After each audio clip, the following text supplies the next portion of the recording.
least the program works.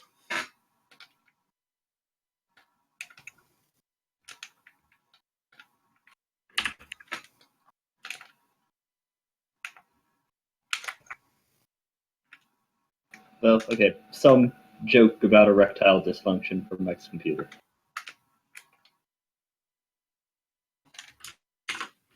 The pieces are all there. Someone else can put them together. Insert nothing here.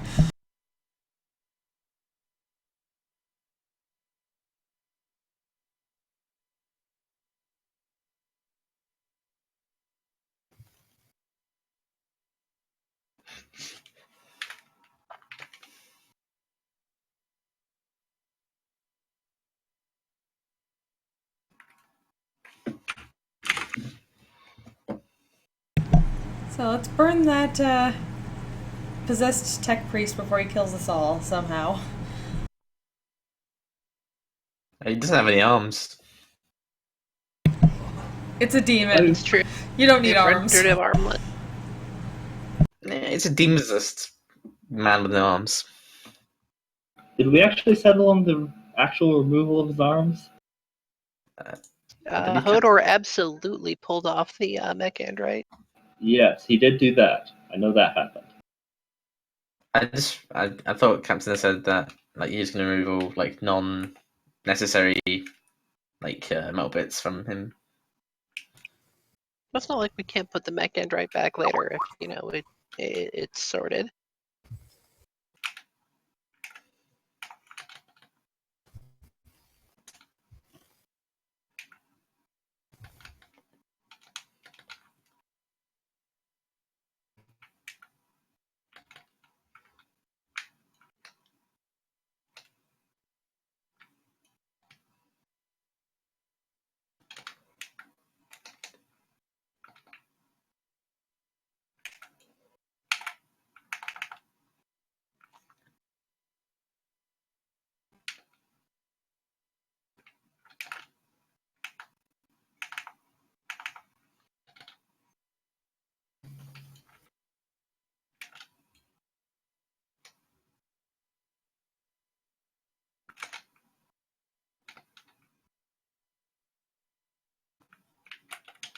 I'm just gonna leave.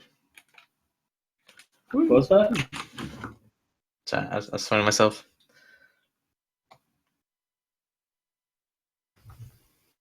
Bad habit.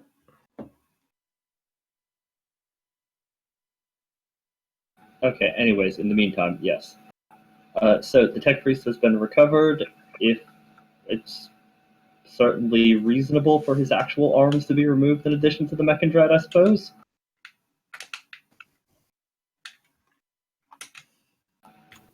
He can just replace him later. It'll be fine. Really, we're saving him time later.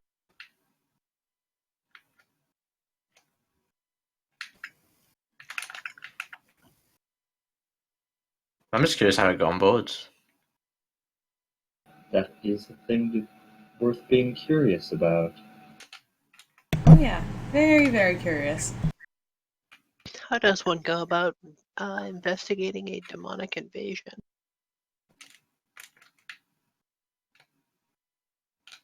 I mean, we did just... Sorry, go ahead. No, well, you are somewhat short on religious psychopaths, unfortunately. Well, I mean, I keep making the claim that we can get along without the religious psychopaths, so... If this is the sort of thing they usually handle, I suppose we've got to find our own way through it. Maybe we can talk to the Gellerfield dudes if they like had a fault in the Gellerfield and let some demons in. That That's would certainly literally be my an only area thought. worth looking into. Other than that, I don't know. Can we maybe interrogate or interview the? Oh, I suppose there's a demon inside of him, so that wouldn't really be much use.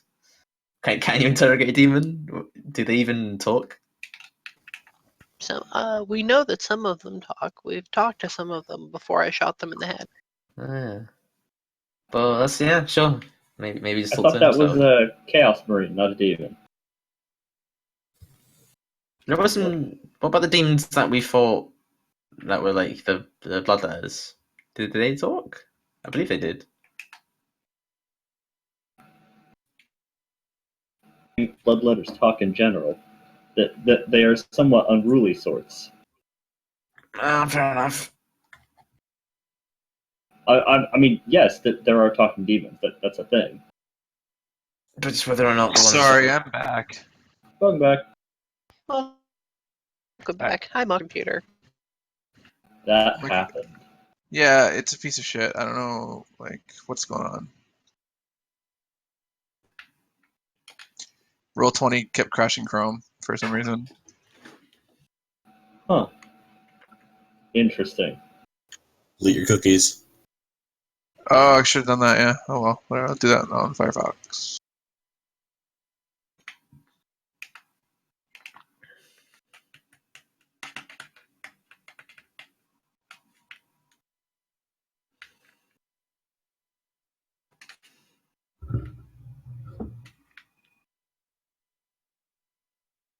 Anywho, Alright, so yeah, everything. Oh, I'm just deleting my cookies.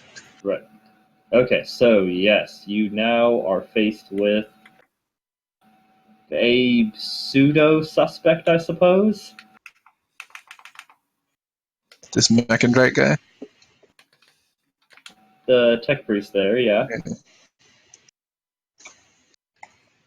The guy whose Recondrut you ripped off and has since been brought into custody, and his axe separated and destroyed. You certainly found him exactly where you expected to find the person who had been killing the mutants of the Underdeck. I'm trying to kill a mutant of the Underdeck. Exactly in line with our predictions about his behavior. Indeed. Disturbingly in line with your predictions.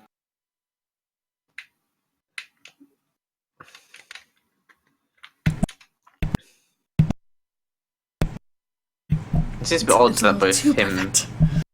both him and his weapon were possessed. Because that would assume that's two different demons. Well, is he conscious at this point?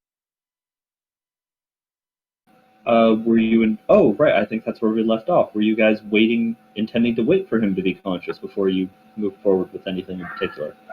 Well, I mean, we were kicking around other avenues of investigation.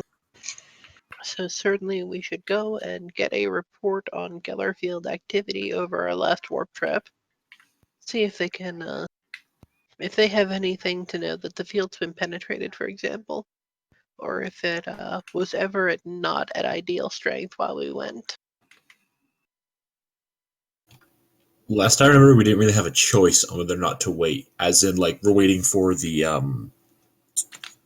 Auspex, the scanners to get reinforced, but we failed the first check, so we just have to wait until that gets done.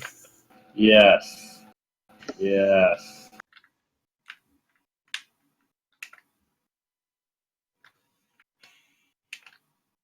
As I recall, the fate reroll did not go well for me. No. Always seem to blow tech rolls. It's weird. It's the thing you're good at, and you have shit tons of bonuses on. Maybe I'm just noticing it more because it's so startling when it happens.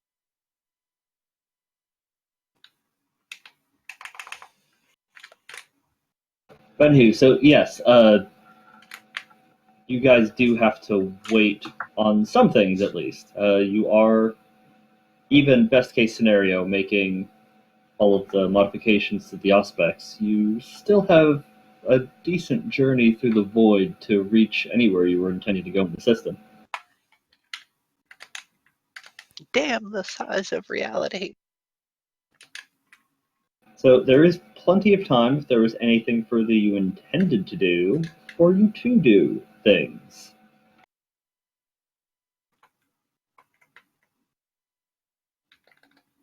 Well, first things first, do we know who this particular person is? We talk to the other tech priests and at least get a name and... Oh yeah, is this our tech priest or is it Exactly. the Magos' guy or someone else perhaps? Let's see. According to the other tech priests, They do know him, yes. We're gonna try to get this guy extra thinged. Pardon? Are we gonna try to get an exorcist to this guy? We don't have one. Yeah, we were actually just talking about that. We don't have any religious fanatics, so we're gonna have to find our own ways to solve this that don't involve religious fanaticism. I think fire serves a good purpose for that, actually. The religious fanatics would agree with you. See, when all else fails, fire. I'm not sure the religious fanatics agreeing with you is necessarily a good thing. Well, you already have the Sisters of Battle Armor. May as well start setting everything on fire like one.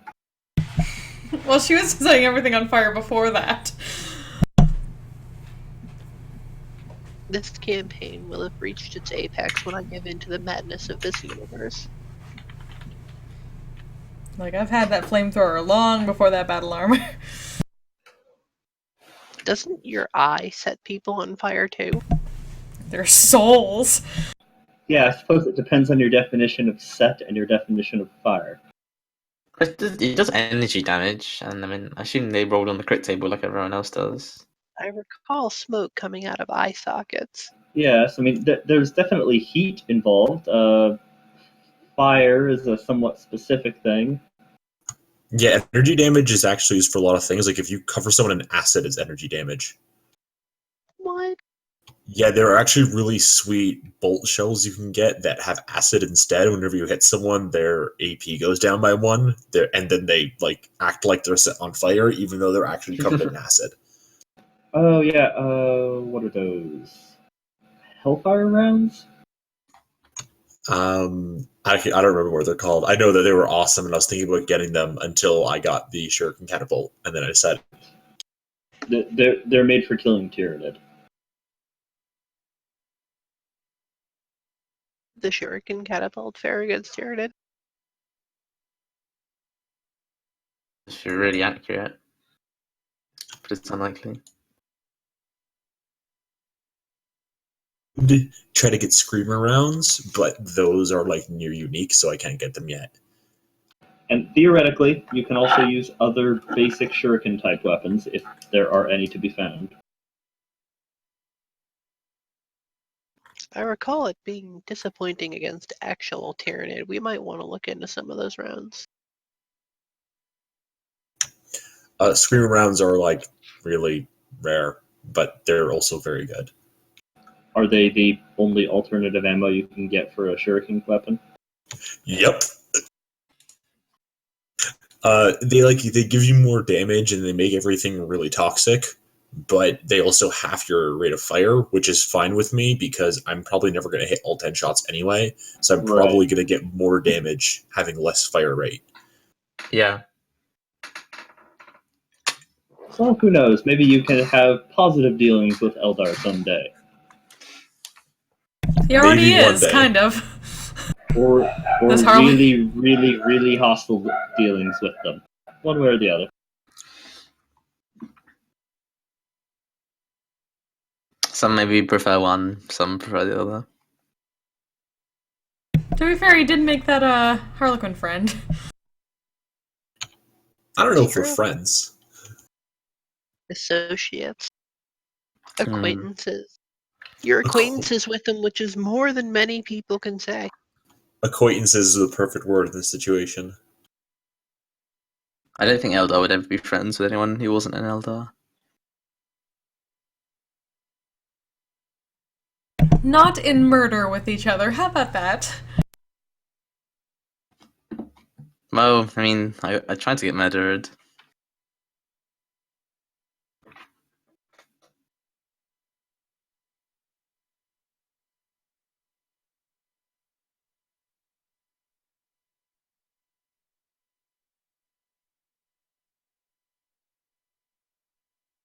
Well, I still say it's a demon, so fire is not out of the question. But disposing of it is it's not that big a deal. You can get rid of it in loads of ways. We have lots of options for disposing of them. I'd like to see if the man can be recovered. I'm not worried about any more infiltrations. That is also a good thing to know about, and we should go check up on the field monitoring.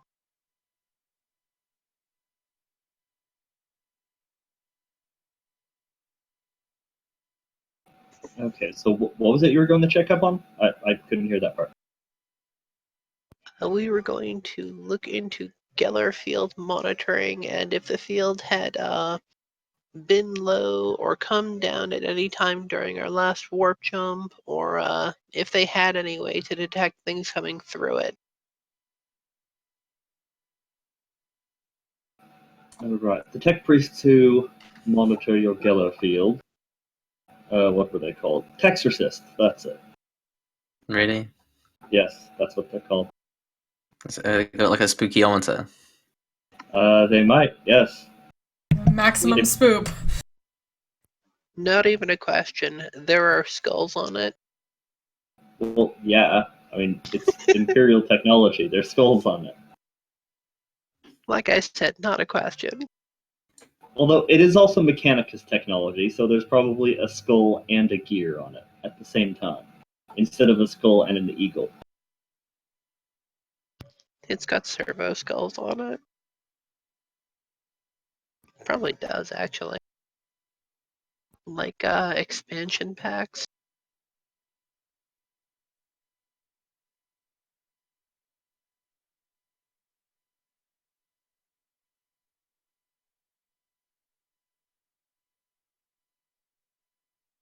Hold on. I have to go see why I hear a vacuum, even though no one's supposed to be in the house other than me right now. Maximum Go. spoop! 3 spoopy, 5 May. But who was Who's phone? Factor 7. Who was phone, Alex? Who was phone? But who is vacuum? No, John, you are the vacuums. No!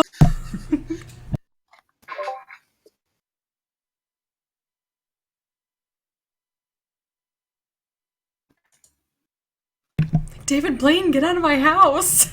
Demons!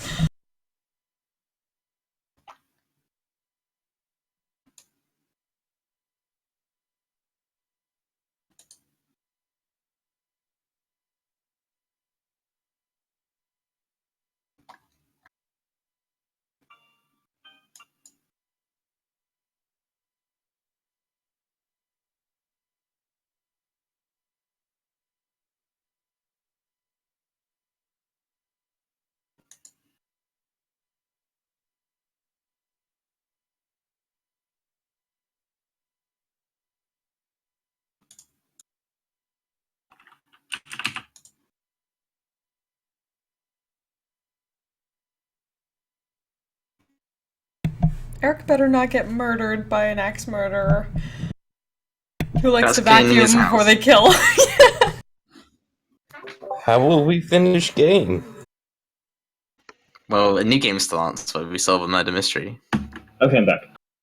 No, never mind. Yeah, you didn't get murdered by an axe murderer who likes to clean up first. No, I did not. And turns out it was not a vacuum; it was a distant chainsaw. That's even better!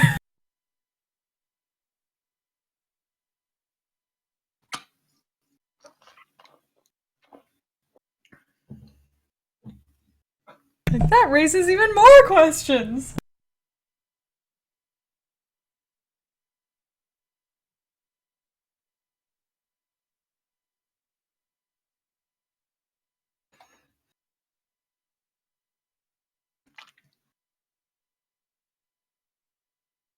Okay, so the Texorcists who run the Geller field, maintain it, watch after it.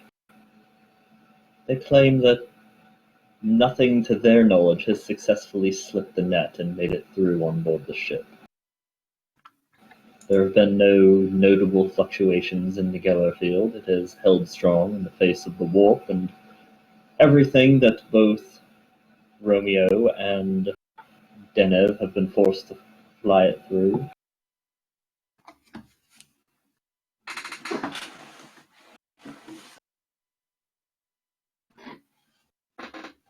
Right, not our fault. So then whose fault is it? As far as I know, demons don't just pop up out of nowhere. Someone can feel free to correct me if I'm totally wrong about that.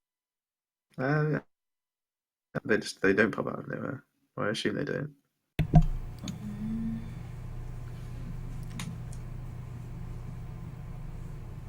I don't know nothing about demons, so they- Yeah, Denev's probably our closest thing to an expert on the subject with Forbidden Lore Warp, yeah? Yeah, should I try that? Do the thing. Could we find out if this was the only thing down there?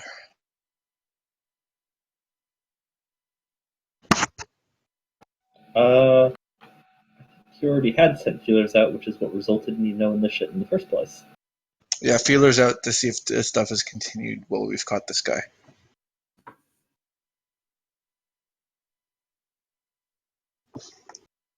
Well, how long has it been since then?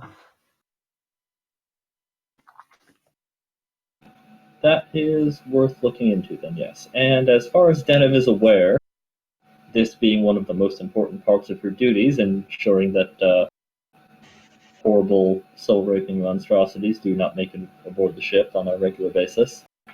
If the Geller field didn't go down, then there shouldn't have been any way for demons to get aboard the ship. That is explicitly what the Geller field does. That is its job. Then two things.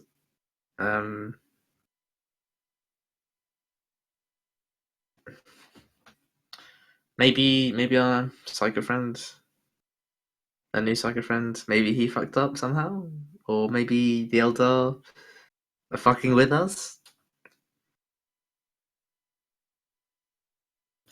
The fault certainly isn't with me.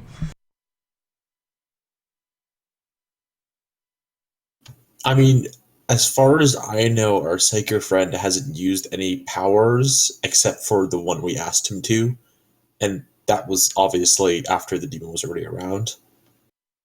Yeah. Here is a question. Psychers can sense a demon with Psynison's perception, yes? Yes. What sort of range does that have? Depends on the skill level, I think. It might be like a actual astropathic skill. I don't. No, it's just a Oh, it's just straight a up check. skill. You can only get it if you have a psi rating, but Oh, so you have to be an astropathic transcendent. no, you just have to have a psi rating to be able to get the Psynician skill. No, okay. Or come from landfall, right? Footfall. Footfall. Or, well, you have to be a psyker or a psychic entity, so that's why Denif has it. Okay. But yeah, or be someone who comes from Footfall, because Footfall people are weird and have Psynicians even though they're not psychers.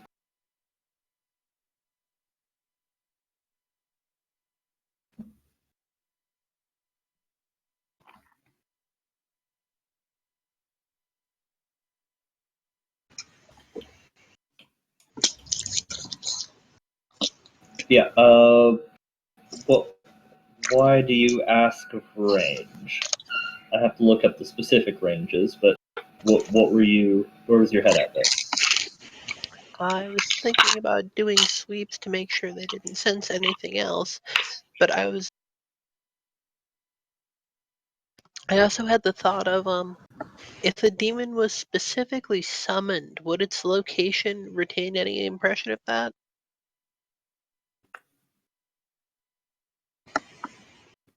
You are not altogether certain. You know very little about demon summoning. Oh yeah. Like, that's also a thing that I didn't think about. Hey, you know who would have known about this stuff? That guy we sold off to the hardliner. Oh yeah. Now, you didn't sell him. You gave him over. I mean, nice like that. Well, okay, you sold him in exchange for the shit in his pockets. It's pretty shit, really. He must at least like us more. I mean, that's a stat. Like a friendliness rating.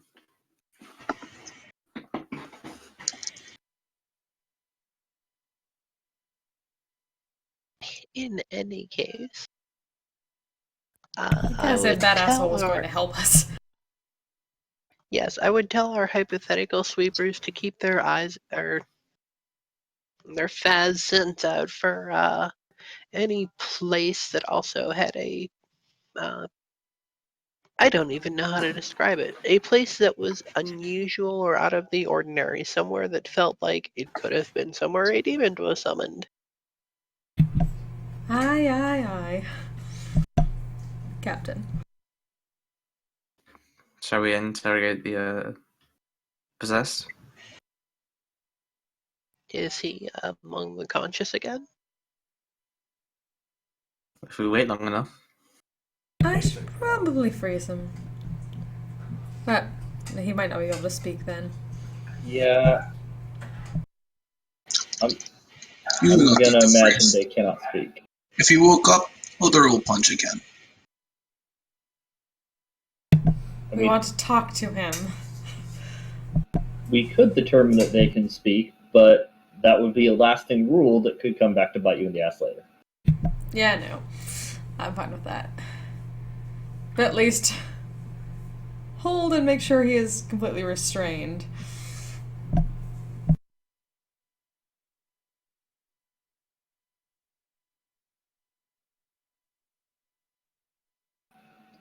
Alright, and... Well, Hodor's feelers are out for seeing if shit's been continuing. And you were sending the astropath... The captain is sending the astropaths out about the ship to... Not alone. Send them with a couple of guys with flashlights and t-shirts. Okay.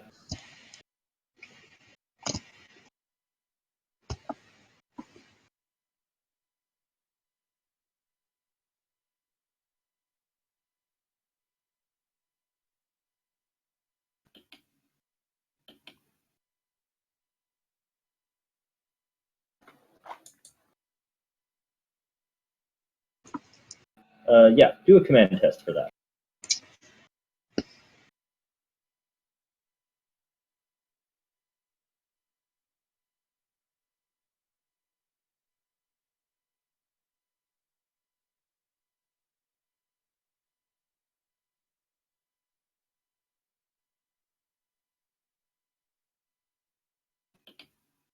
Ship gives a 10 bonus, yes?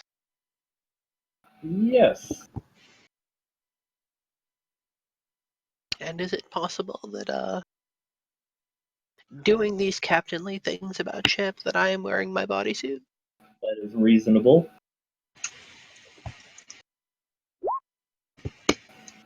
It's like, okay, we need people to respect our authority.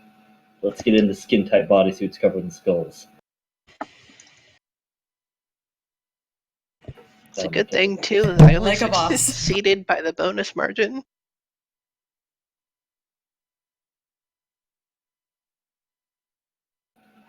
Alright. And then, so yes, there are teams of astropaths with the armsmen making their way through the ship. The question then, however, there is one other faction of people aboard the ship who are capable of psyniscience, who are not easily roused to join those numbers. The Elder? The navigators. The other navigators besides Denov. The question is if you make any attempt to recruit them into the sweep operations.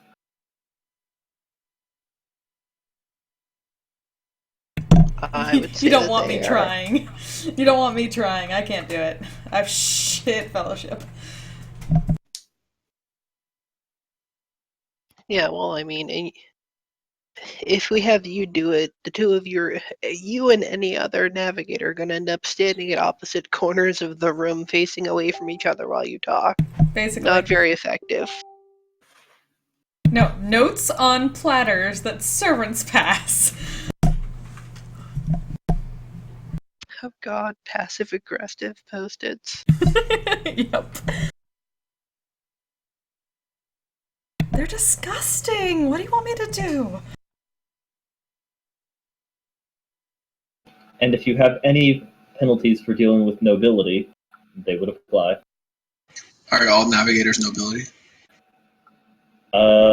They believe they are. That's right, peasant. Nobility? Nope. Talk The to word- Holder like you talk to Holder like he is not noble. Holder is king. The word you're looking for is pleb. You know, I almost want to send Hodor in to give them the order, but no. I shan't give in to temptation. I shall give in to spending a fate point.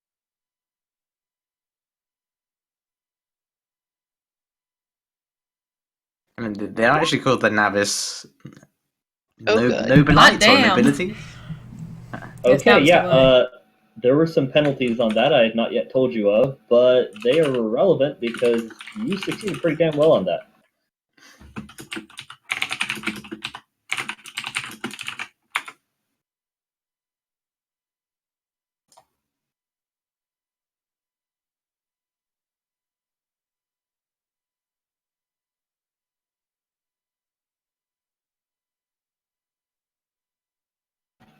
Okay, yeah, so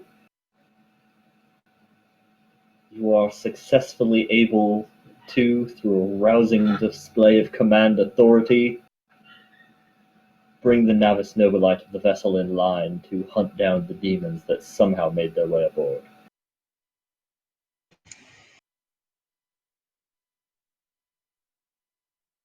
Well, demon S in parentheses. No, S now we know there's more one. than one. Oh.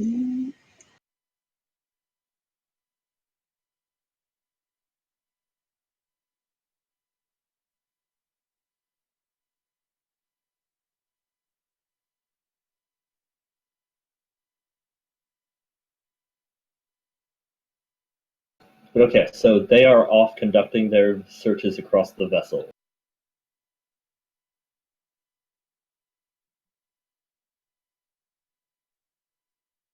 Meanwhile, you guys intended to interrogate this tech priest, or whatever he may be. Well, you know he at least supposed to be a tech priest.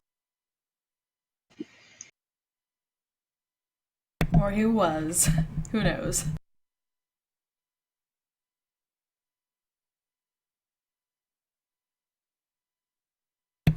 Zennith's just gonna keep the good old flamethrower on hand. Just you know, we need it. Wink, wink, nudge, say no more.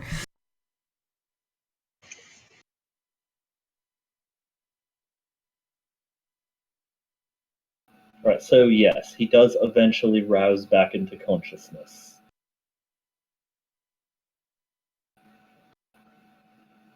Spouting the usual series of clicks and whirs and beeps and terrible modem screeches. Holder's gonna go up to him and be like, "Hello, friend."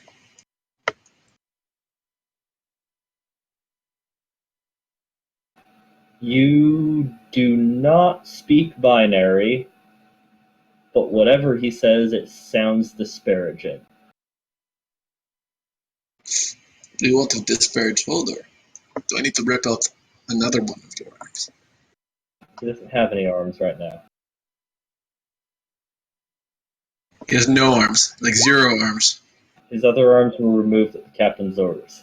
Yeah, but does he have actual arms?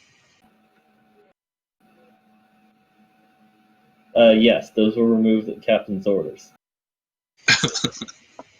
Like biological arms. He's a tech priest. They weren't fully biological to begin with. Well, I mean, to begin with they were. He was born with biological arms sticking out of his shoulders. They just weren't that biological by the time he got to the ship. Okay, I get it. The problem is those arms were weak because they are made of flesh. Talk to Hodor about that. Are you telling me that Hodor would not replace his arms with robot ones if they were bigger and stronger? Oh, if they're bigger and stronger, yeah, but you'd be hard pressed to find robot arms that are bigger and stronger than Hodor's arms.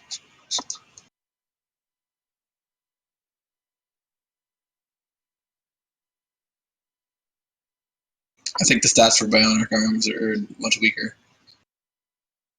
than what I have right now.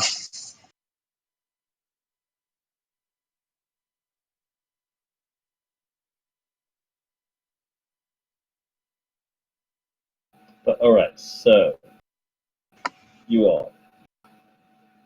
have the static spouting tech priest laid out before you, strapped down with straps over his chest and legs.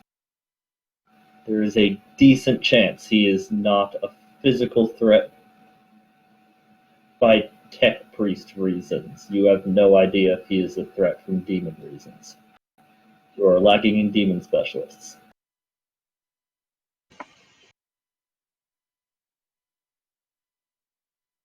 I'd be able to get any demonic presence off him with Sinisians? Sinusing's the crap out of it. Yeah. Do that. Make that happen.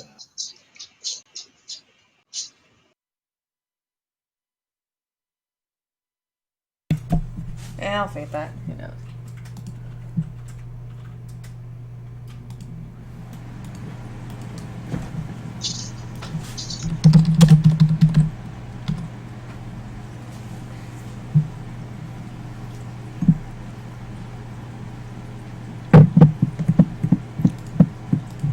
Alright, there's definitely some kind of psychic presence lingering over this guy.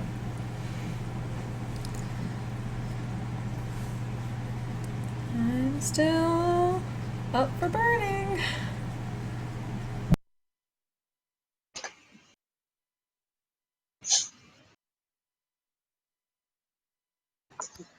Zennith has encountered other demonic entities to this point. Is the feeling of him as strong as it was of the others? She's not detecting a demonic presence here. None of you would even need Sinisius to detect that. That doesn't necessarily mean a demon is or is not involved, but you are not feeling the explicit dread that radiates from the demonic entity.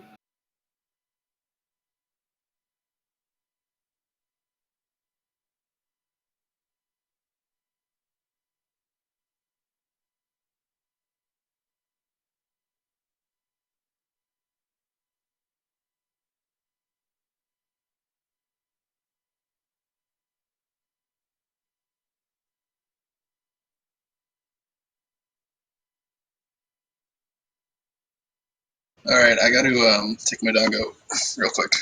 Okay.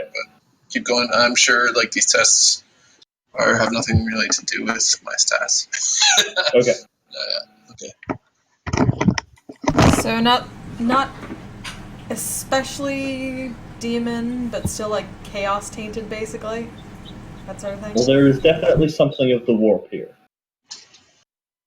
Whether that be vague warp taint, psychic powers, demonic intrusion.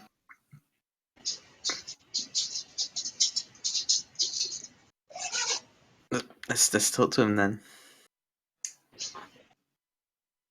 We might need a tech priest to translate. And we are certainly going to need a tech priest to translate. They're talking binary chats all the time. They do not, but this one has been doing so.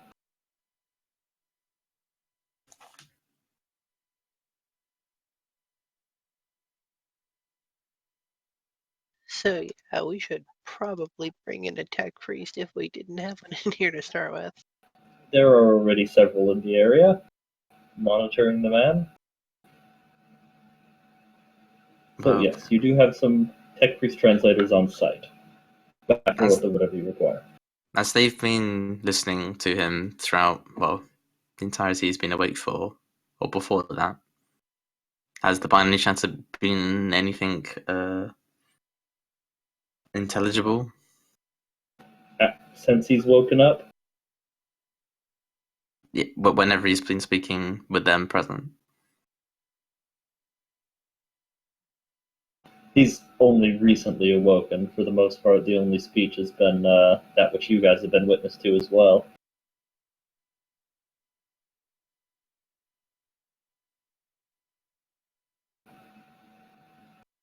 And yes, the speech has been intelligible of late, like such as when Hodor was there menacing him.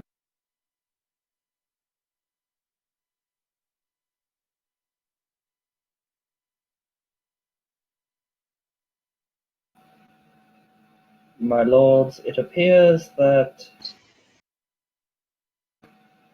he has been attempting to communicate his state of distress. It's a distressing situation. Yes, he is not certain what is compelling him to bring harm to others at the moment. Does he still feel such a compulsion? Yes, he does. He claims that it has been occurring for several weeks now. Midway through our journey into the warp, he believed that he was somehow possessed by an entity, but as far as we are aware, nothing has made it through the Gila fields.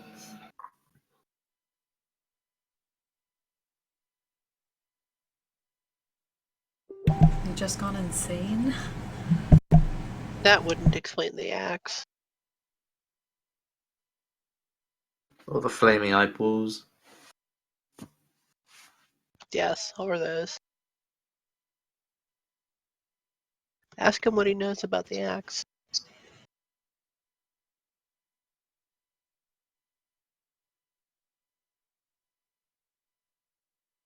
There's a brief exchange of screeching.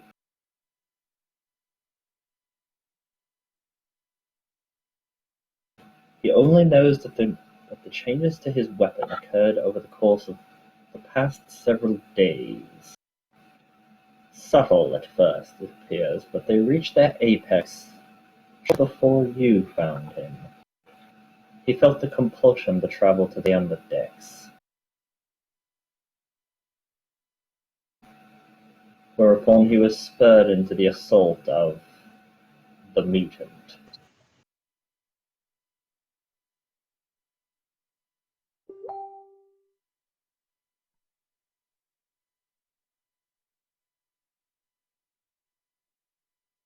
Right, so how long have we been... We've been here for a few days, right? At this point? Yes. In the system. Yes, in the system. There's something here. It started before you arrived here. But it didn't become, like, physically manifested in a weapon until we got here. Until essentially today. Has he ever met Fallon?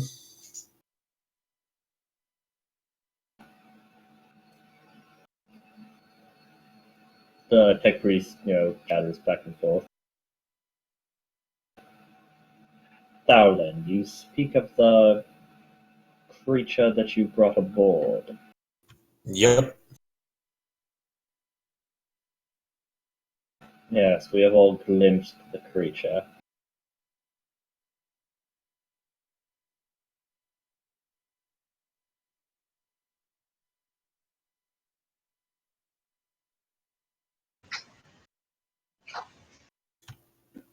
I mean, if we don't know if it's demons, it might be him.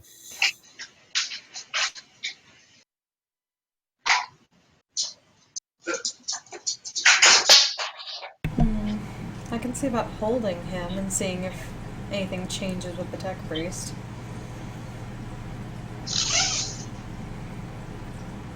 I'm Since it open can to stop it. psychic powers. Or at least, yeah. Could you is there any difference in Psyniscience if like they're manifesting a power when you whatever the verb for Psyniscience is? Sinus.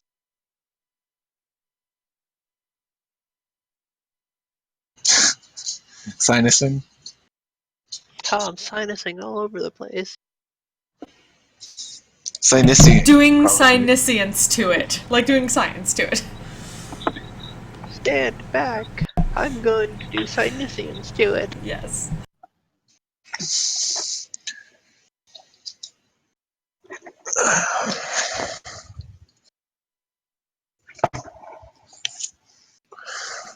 Yeah.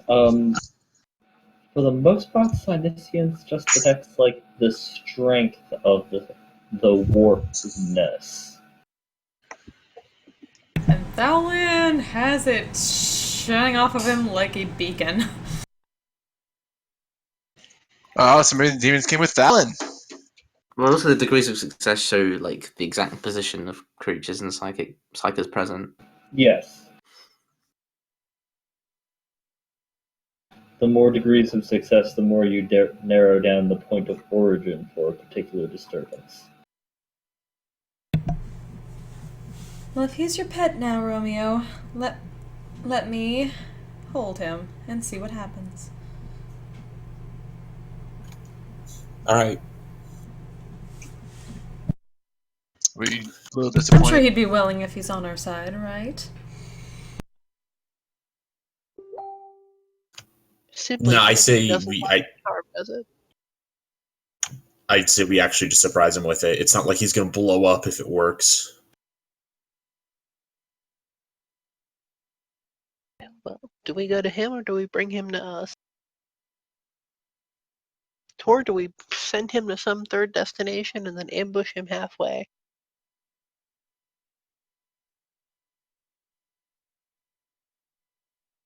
He's your puppy, Romeo. What would you do with him?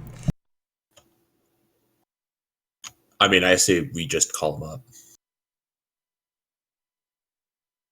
If he decides to act weird while coming up, then, well, the game is, like, Yeah, that's proof, too. send a couple of Zero Skulls to find him, notify him, and escort him. All right. I do that. All right.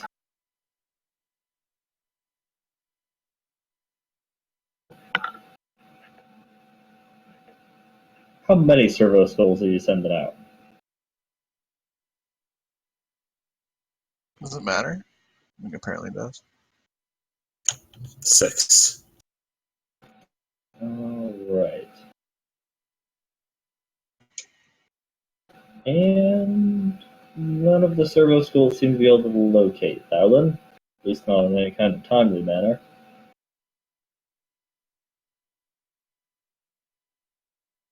I don't know if there's a particular place you intend him to be. I'm assuming he's got, like, a room. Are you sure he's not living on your ship with you? Nah, there's not enough room in the Aquila to do that.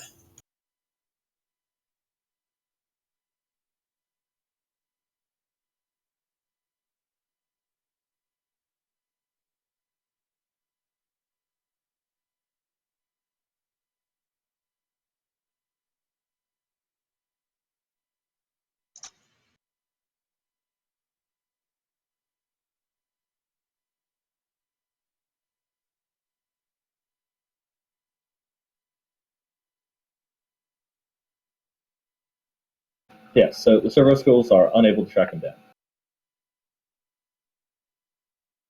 Can Daddy track him down?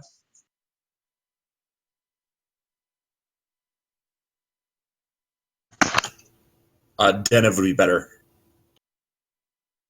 Daddy's is like man tracker though. Yeah, but Denov already said that he gives off of Sinisian's presence like a goddamn lighthouse. Is he still giving off that presence? I'm not sure if that's a thing you can repress. I'm not sure either. Let's find out.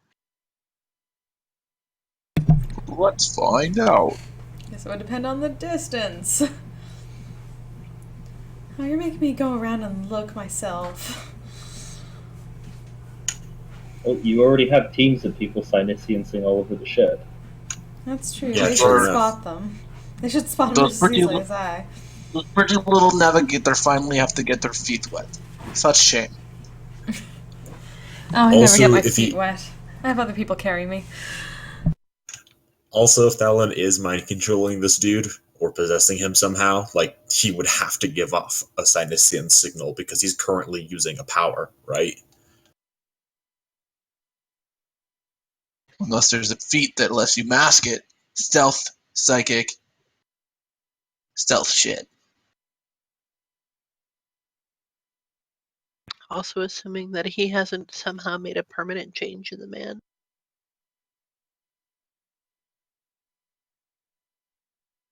Something that persists without his direct and constant involvement.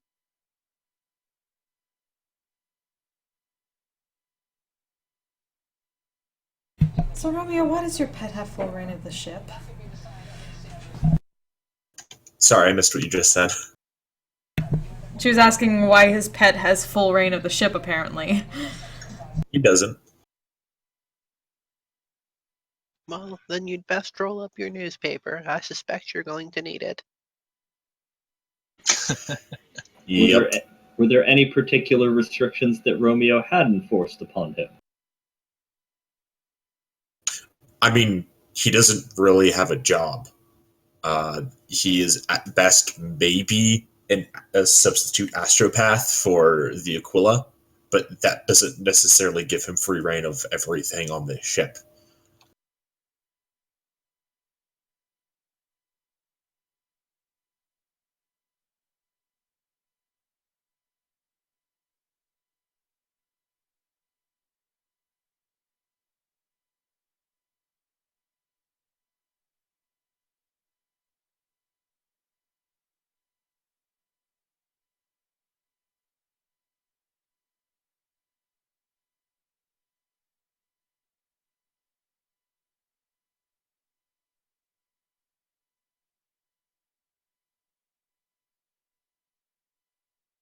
Well, alright, so what are you doing now then? With the servo skulls unsuccessfully locating the boy? Just waiting for reports back from the astropads, or astropads and navigators, or doing anything further? Sending more of the servo skulls to tell the existing teams to keep an eye out for the beacon that Dev described.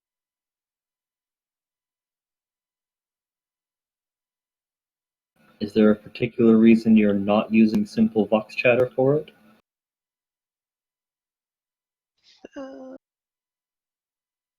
We could use Fox Chatter. That would make sense too. I was thinking about Servo Skull Instant Messenger, and I got carried away.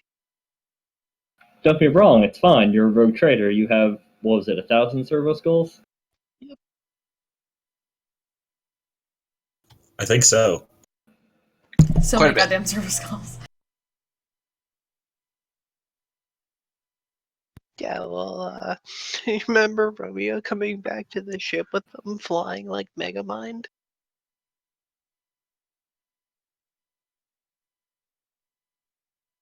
Just on a cloud.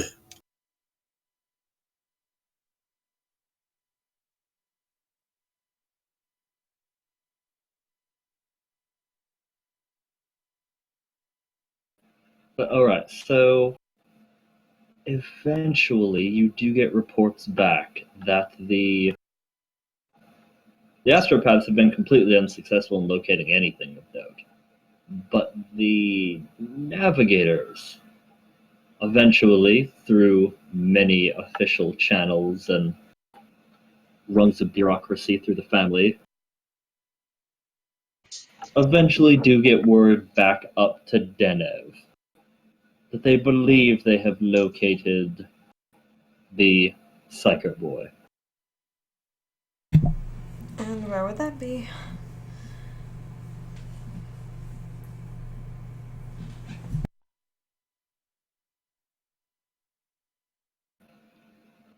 They located him around the center of the ship. Not quite all the way down in the deep bowels of the underdecks, but milling about through the corridors and pathways of the basic engineering sections, more or less.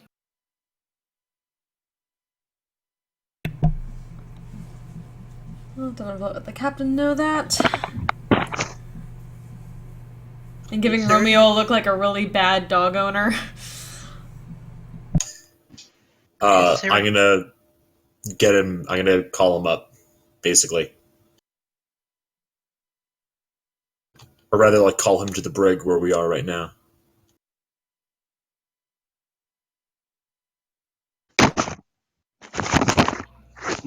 Do you need me to come to the prison, Lord Grey? Mm-hmm.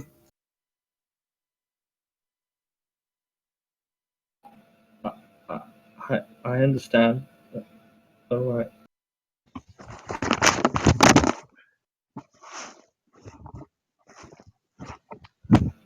It takes some time, but eventually the boy does make his way into the receiving area for the brig. Denev. Yeah, the moment she sees him, she's doing the in your gaze. Or held my gaze. Okay. That was a willpower roll, right? Yep.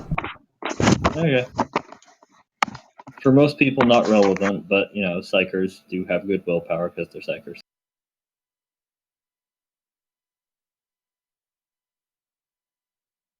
And I'm fading that. And it is -10. Oh, no, wait, sorry. Looking at the wrong power. I went down to the bottom of the page. I was gonna say she's explicitly doing a thing that I told her to do for demon hunting, so she's at +10 for captaincy. If that is a thing that I can assist.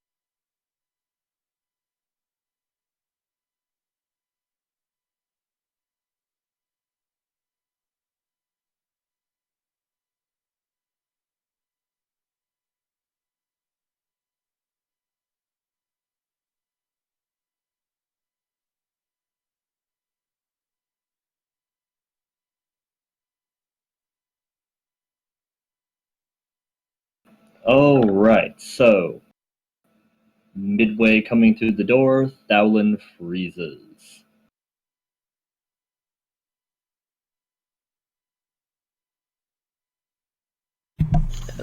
Someone else will have to talk to the tech priest. See if anything's Yeah. changed. Yeah, has the tech priest.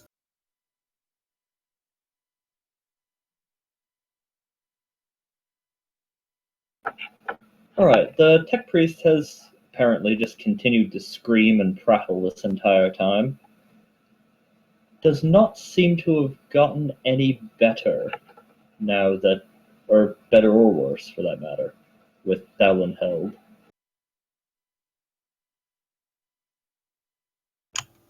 Held in my gaze stops psychic powers, right? Or at least requires a willpower check to use them. Yeah.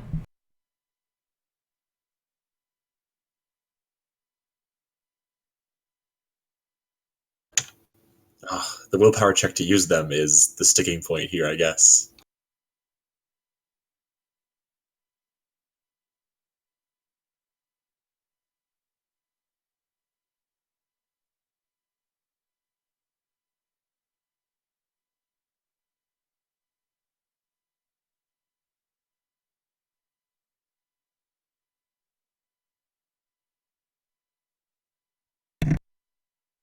But whenever it uses one, it has to do willpower test with me. So if he got locked, that means he lost. Unless he's faking it. Wait, does he have to make an opposed willpower check with you every time he tries to use a power? Yep. And you get to make the other end of that opposed check every time. Yep. So either he's not currently using a power, or he's not currently able to use powers. In either case, currently there's nothing coming off of him.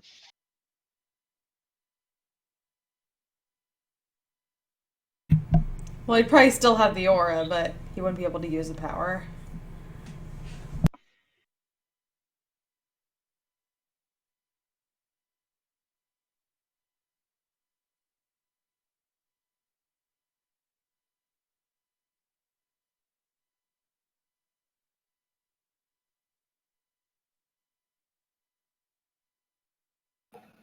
The tech priest is becoming worse now. I'm not sure how long you've been sitting there holding Thowlin, but certainly as the time continues to pass by, he starts thrashing against his restraints more. Apparently his babbling is becoming more and more incoherent. That's even weirder. Yeah, I have no explanation for this. Except that you should probably let him go. Well, Then- before you just let him go, Yeah. the captain Probably should explain him. probably Explain should why we're probably doing this. explain what the hell is happening and why we just decided to jump him. And probably the captain should do it with a charm check because Romeo is not good at charm yet. I don't have charm yet. Not only that, maybe we should Captain get- Urgaius should probably say something. Yeah. Like, he's pretty knowledgeable about that kind of thing. If he would be around, you know, the demon the demon loving Inquisitor. Hunting / loving. It was kind of a love-hate relationship. In any case, yes, unless Gaius wants to He's just hunting come them in forth and be non-kosher way. charming.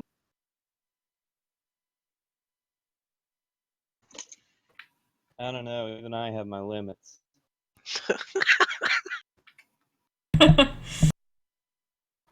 He is pretty So, yes. disgusting.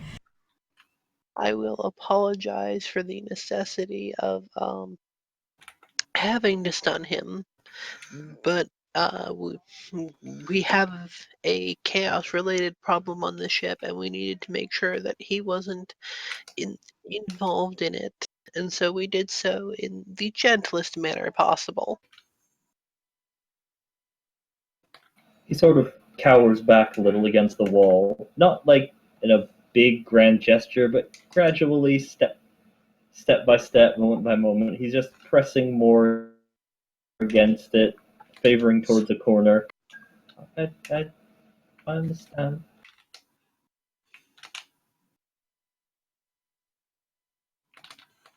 Are we done terrorizing poor man? He clearly is not a problem. Dev just kind of shrugs it off and looks back to the tech priest. The moment he tries to do anything too bad, she's gonna try to stun him.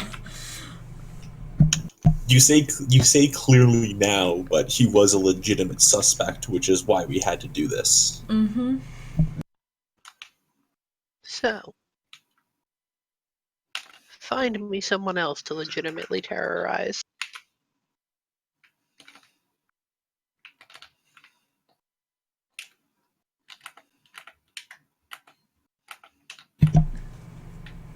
Well, at least one isn't currently thrashing. The other one, however. Maybe we should just wait until another one shows up. This isn't going anywhere particularly.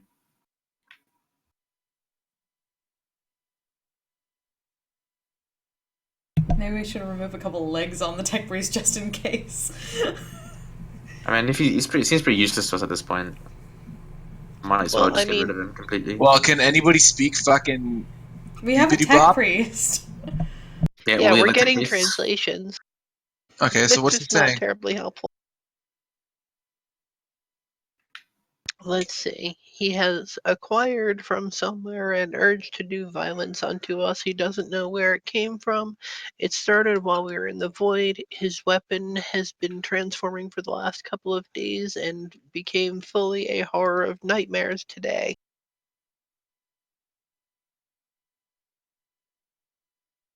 Also, his desire to do violence is increasing over time, and it does not appear to be related to Terrible at names.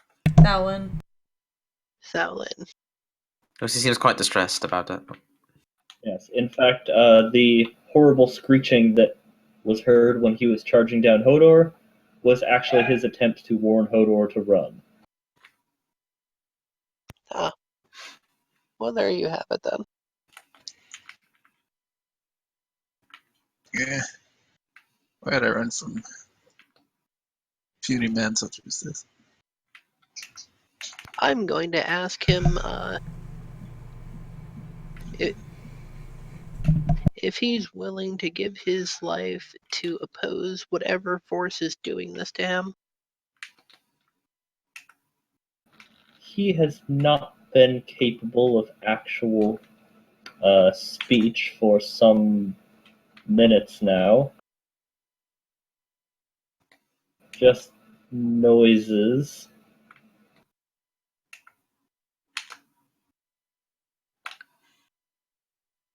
Do you think this is some kind of like computer virus?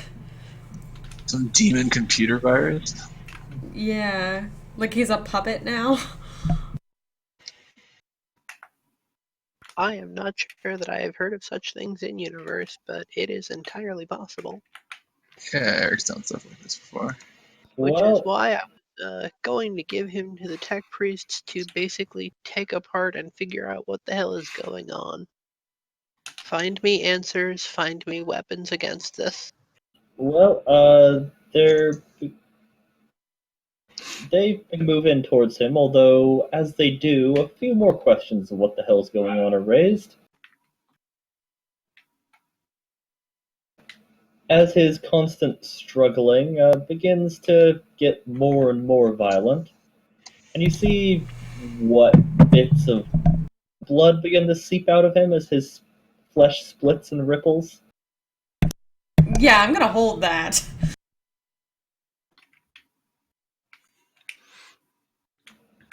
Oh, right. Do your willpower, as if it's all that relevant, but... Okay, yeah. It's always relevant. He tanked his willpower test. So, yeah, he is basically frozen mid-contortion of agony, but his flesh is continuing to sort of tear itself apart. I'd suggest standing back from that. Huh? I'm telling the tech priest that she suggests standing back from that. Well, I mean, we have the standing back option or we have the stopping it option. How would you stop it when suddenly now when you don't know how it's doing? That. Oh, okay. I'll punch it. Making him Hodor explode?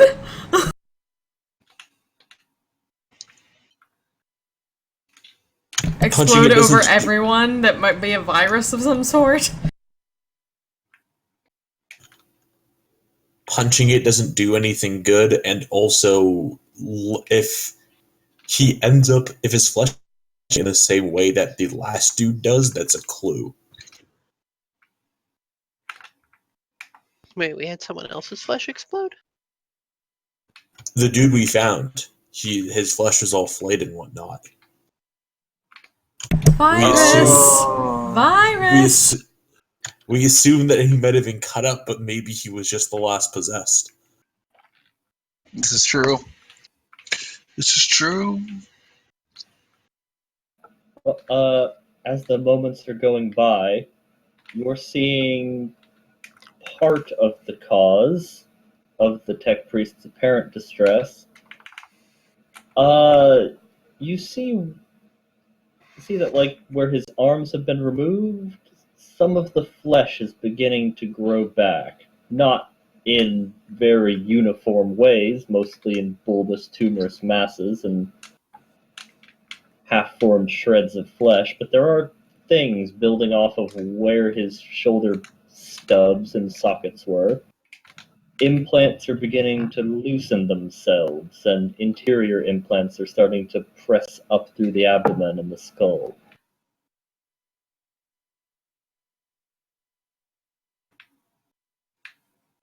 Now can we deal with the fire?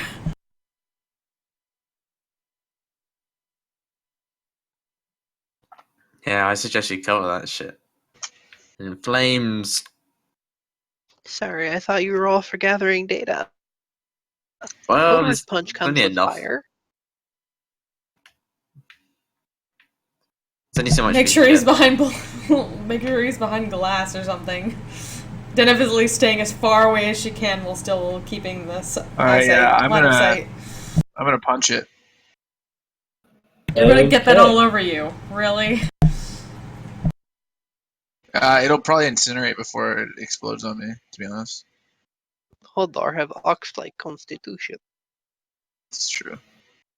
All right. Well, staying all the way back the other way. Oh yeah, As- no, I'm totally with Zennith on this one. Okay, so as you lumber over to pound this thing into oblivion, the last guttural bits of the binary chatter screech off, sort of stuttering before they stop altogether, and start to be replaced by a gurgling noise that becomes just slightly recognizable as the start of a scream in a gradually reconstructing throat as Hodor brings his fist down. Sasuke's come back. Oh, rest in peace.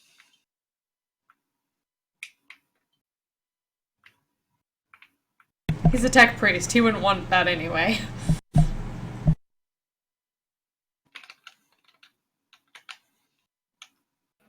And yes, there is quite a bit of burning, assuming Hodor has the power field active. Yep. Okay, yes, most of his body is just kind of incinerated and blown to pieces. In flaming chunks and sizzling carbonized spatters of blood on the wall.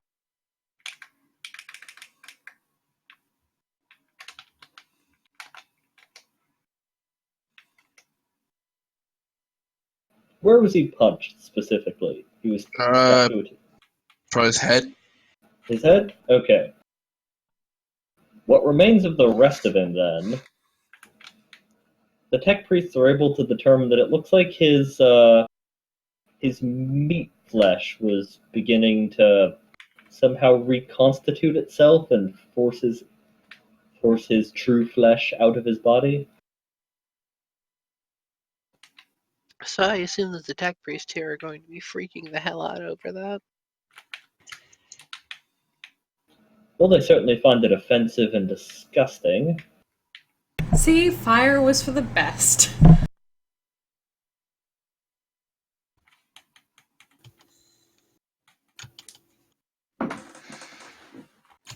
Yeah, we should probably incinerate all of it.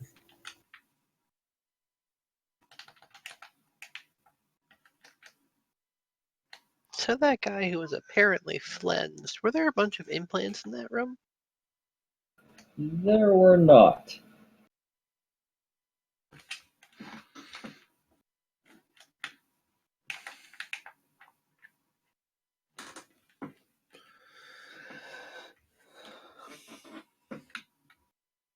Don't suppose anyone's seen anything like that before. Kind of a new game for all of you here. Who has two thumbs and is having nightmares tonight? This guy.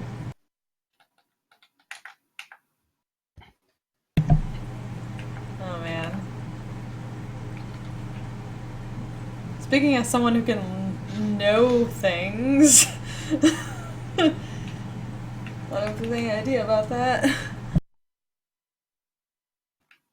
What is the thing knowing that you are debating? What sort of sickness or warp-based thing or whatever would cause something to splurt out tech pieces?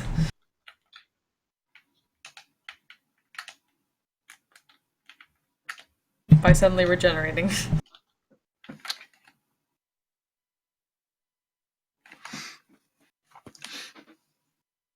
Well, you can roll a doodad. I don't know what that doodad would be. the only relevant knowledge you have. Or Warp.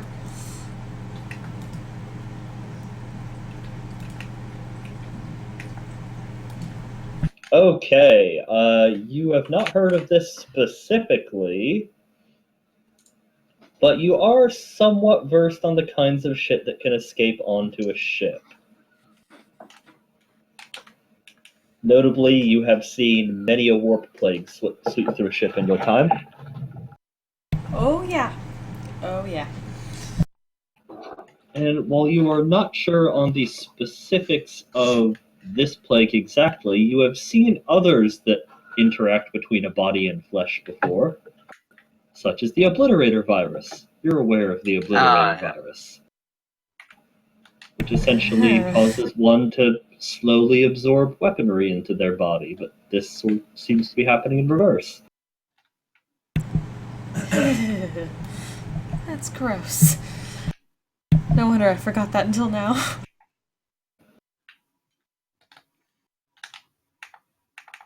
I think I knew we were dealing with some kind of virus, but of course it's a warp-based one.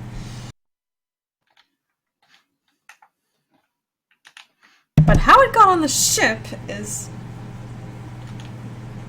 irking me.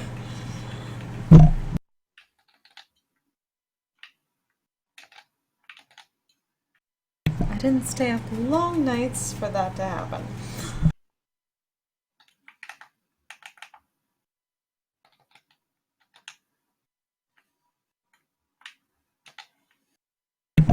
Any knowledge for how to deal with warp plagues? From that. Burn everyone infected. All of them.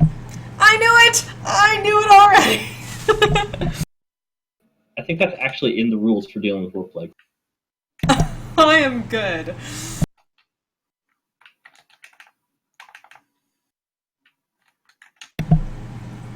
Like I've been telling you, Captain. Burning.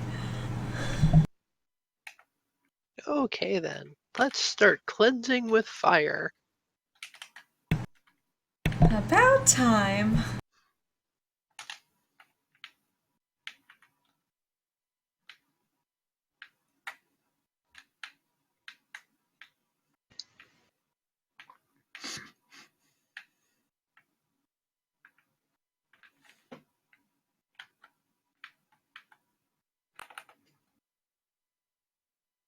Alright, so Zennith goes toasty toast this guy. Oh, heck yeah. Okay, Zennith toasts the remains of the tech priest. Although you're still uncertain where or how he contracted the illness. And that's gonna piss her off for a while, because that's like an insult on her honor. But she did a damn good job with that warp.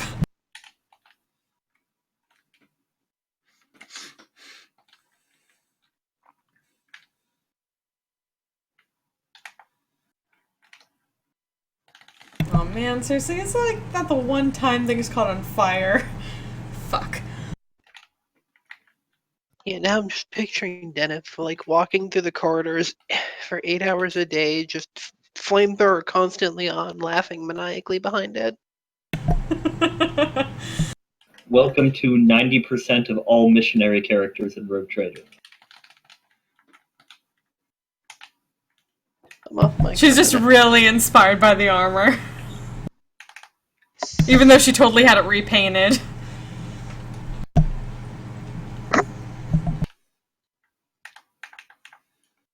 Hey, if you need something set on fire in the Warhammer universe, you call a priest. Or a nun. Yep.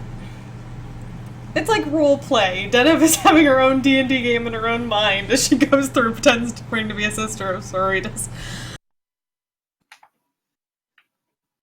Really? Zennith is dressed up and role-playing as a nun across the ship? That is implication. Just let me.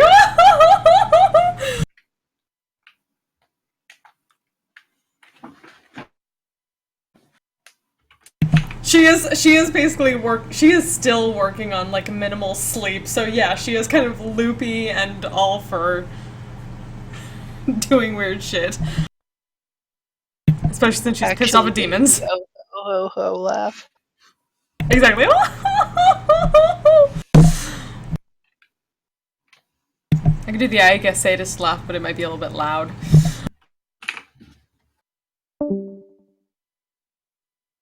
Oh, that was a bad sound. Sounded like something bad happened. I killed Evan. Oh. Oh well, we will honor him by eating his entire body. He's back now. You can't do that. Well, So j- close. j- just because he's back doesn't mean we can't. Fair point. Continue.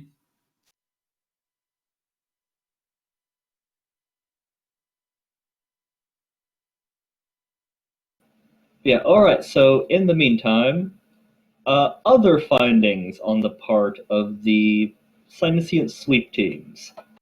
Again, the astropaths turned up nothing. They've had all manner of strange screeching and interference hitting them here and there, but no detectable patterns.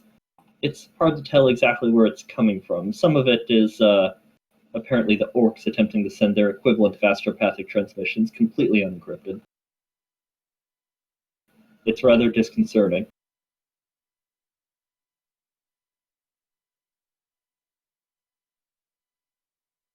Well, as far as I understand it, orc astropath transmissions are just yelling really, really loudly. Yes, yelling so loud that you yell into the warp. They literally do have to yell.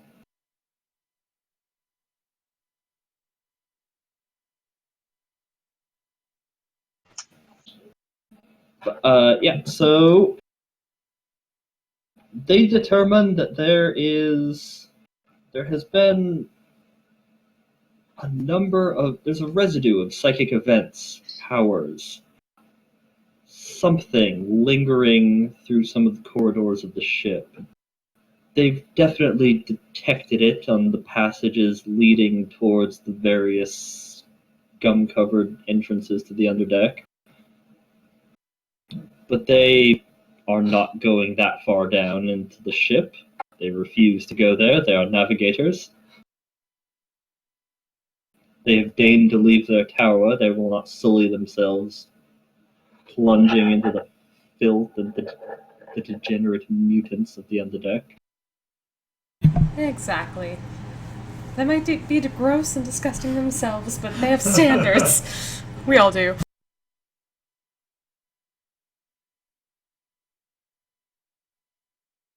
They cannot imagine how you're going to deal with such genetic impurity, say the inbred mutants. Exactly.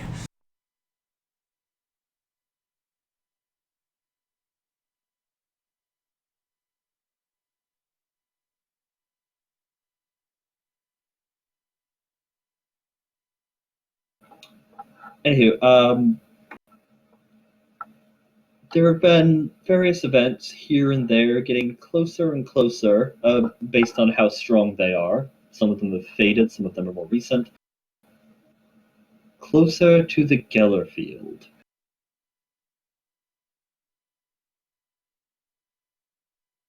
Something has steadily been making its way there. Yeah, we need to put a lot more red shirts and other people with weapons around there.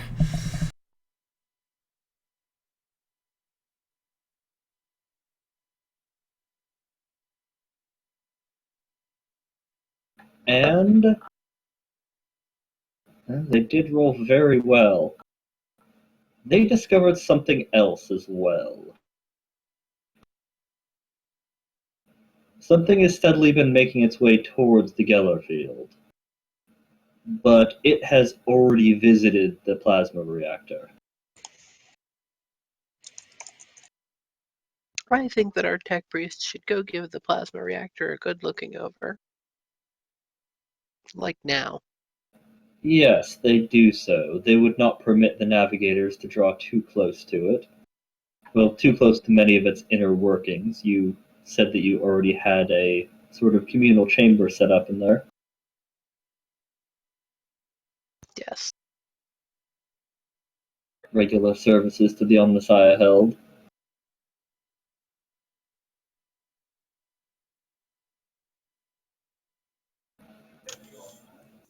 Wait, how recently did it make it to the plasma reactor?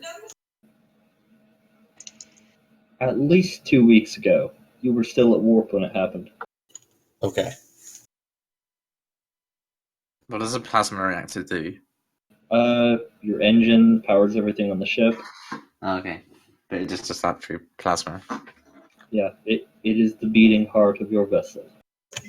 Yeah, or eat parts of blue suns, and that's all plasma, right? So That too.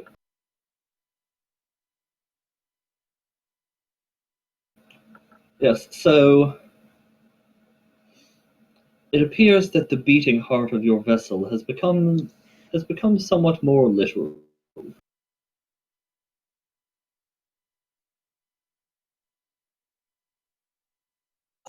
okay. Oh boy.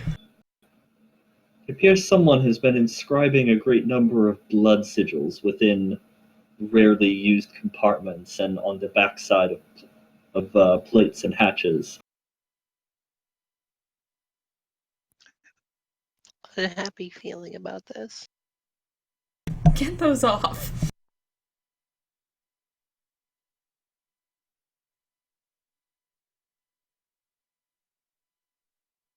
Get the hose!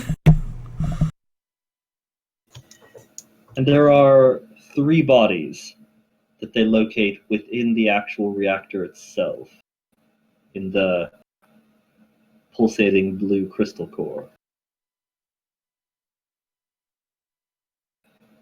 They seem to have been ritualistically arranged into some sort of triangle. They're all petrified and calcified. Some look like they're partially transformed into some sort of cracked gray stone, almost ashen. Each of them frozen in a look of terror. We have our own version of Pompeii.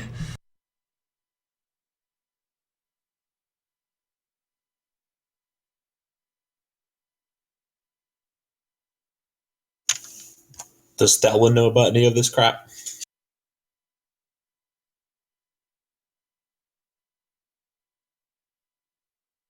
Well, he certainly claims not to.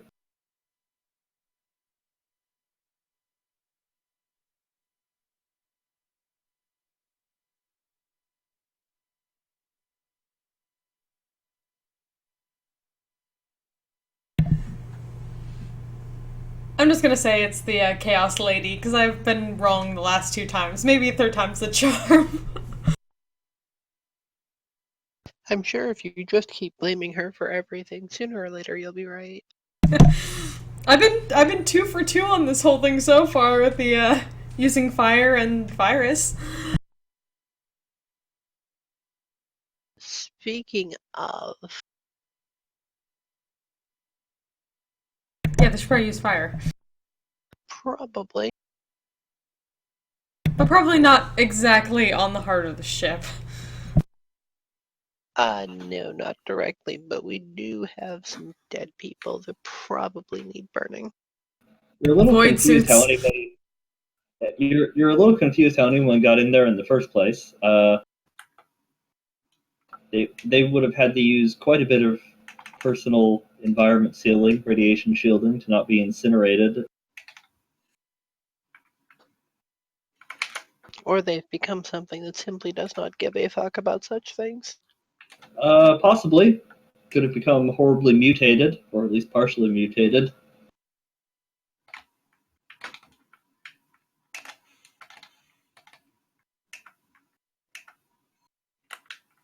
So is it possible to get the bodies and the blood sigils cleaned up before such time as it does horrible damage to my ship?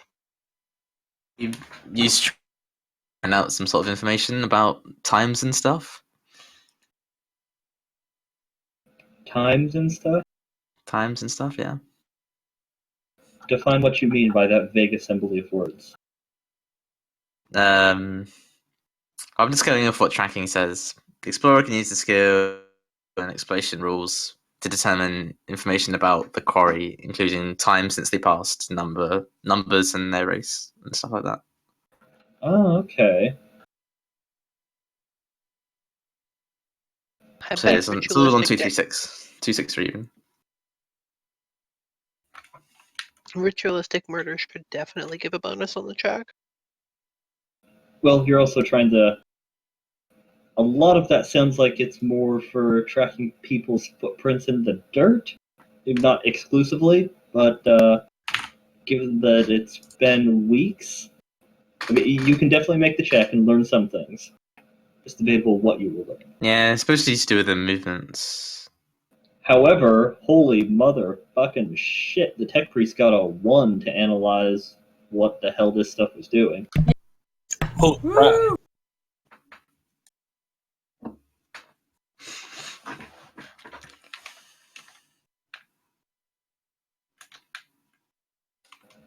So, first of all, the Magos who is in charge of the engine compartment, the ship's high. What is it? No, not your high factorum, but the high Magos of the ship's engines, and indeed the entirety of the ship's tech priests. Basically, the man who is devoted to leading the cult that is worshipping the god machine that is the crystal blue Zennith.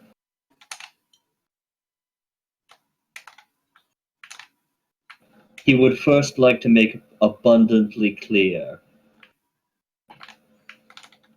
that the perverse things done to the great god machine are without forgiveness. Whoever has perpetrated these acts must be brought to justice. Must be punished under the greatest powers that the Omnissiah can bring to bear. When we I find wish- them, we'll give them right to you. I wish to make my absolute disgust at what has happened clear. My desires align perfectly with yours. I wish to make it abundantly clear that you do not mistake the intent of my words when I tell you what has been done.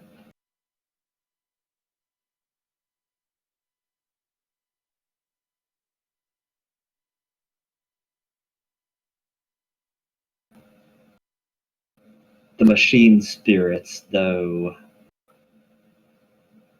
twisted in some ways in some portions of the engines and great heart of the god, they are more efficient. They are communicating better. Where this perversion has taken place, energy flows more smoothly. The cogitators are running more efficiently.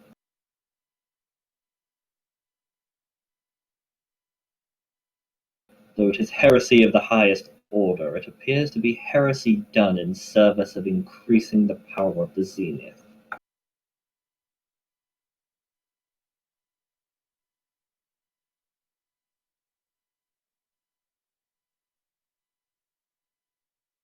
Then immediately looks confused as hell at that.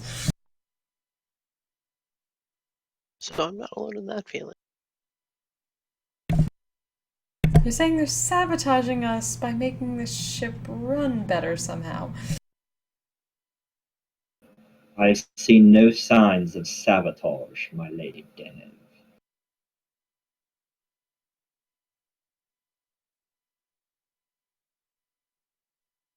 The moment we removed the corpses from their triangle about the reactor core, we lost the unexplained boost in efficiency that we have received over the past week.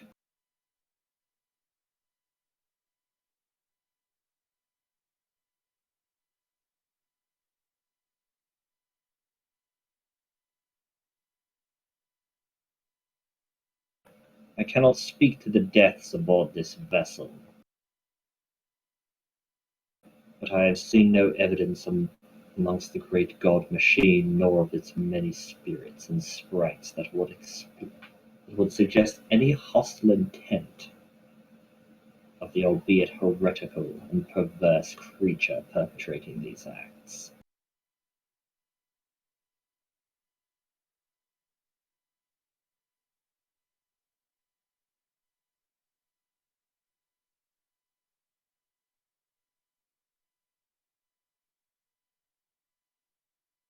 Clearly, this is a complex situation. Have any of the other ship systems suddenly gained in efficiency lately? Not which I am aware of, but they are many. I will attempt communication with the other engine seers.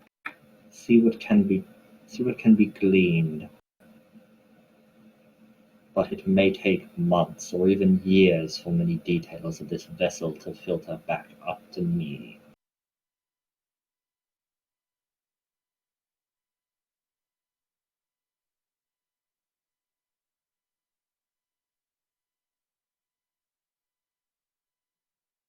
We'll learn what you can while we continue to chase the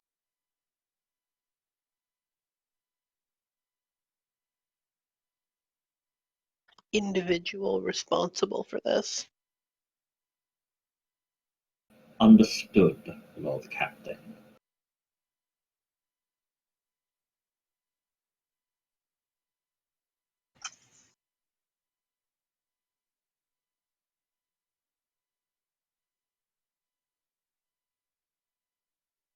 We will set about dismantling these improvements.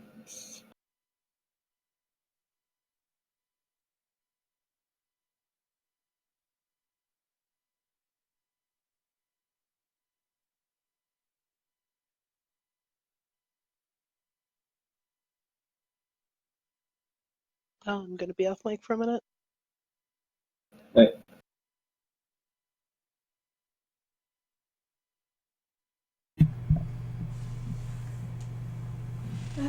Upgrades get more complicated by the day, don't they?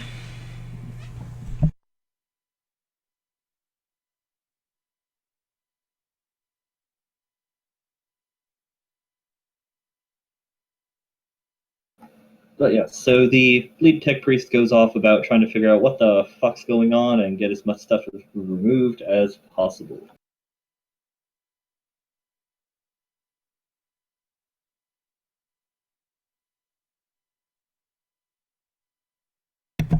So this is sounding more like two separate problems.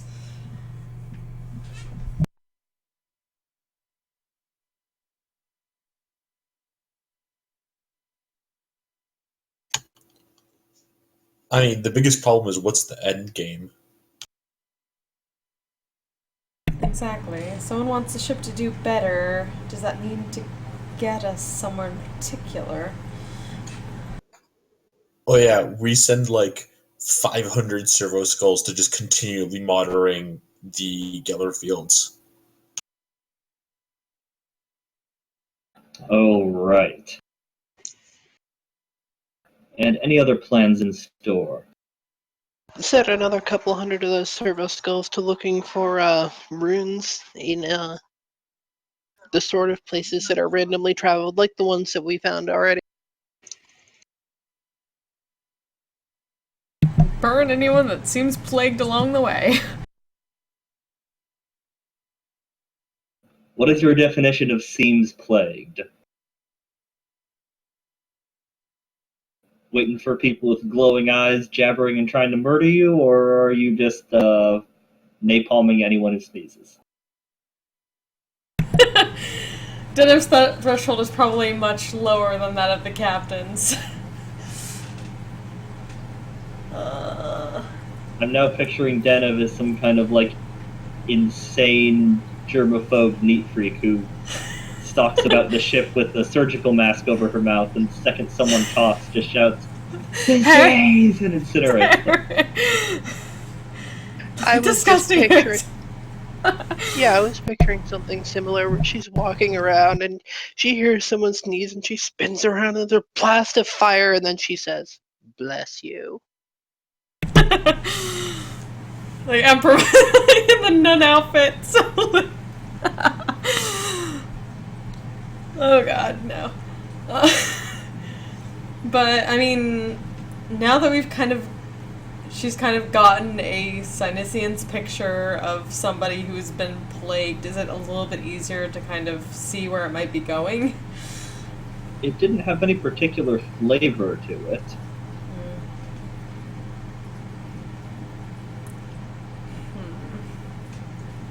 can only surmise that it was even a plague.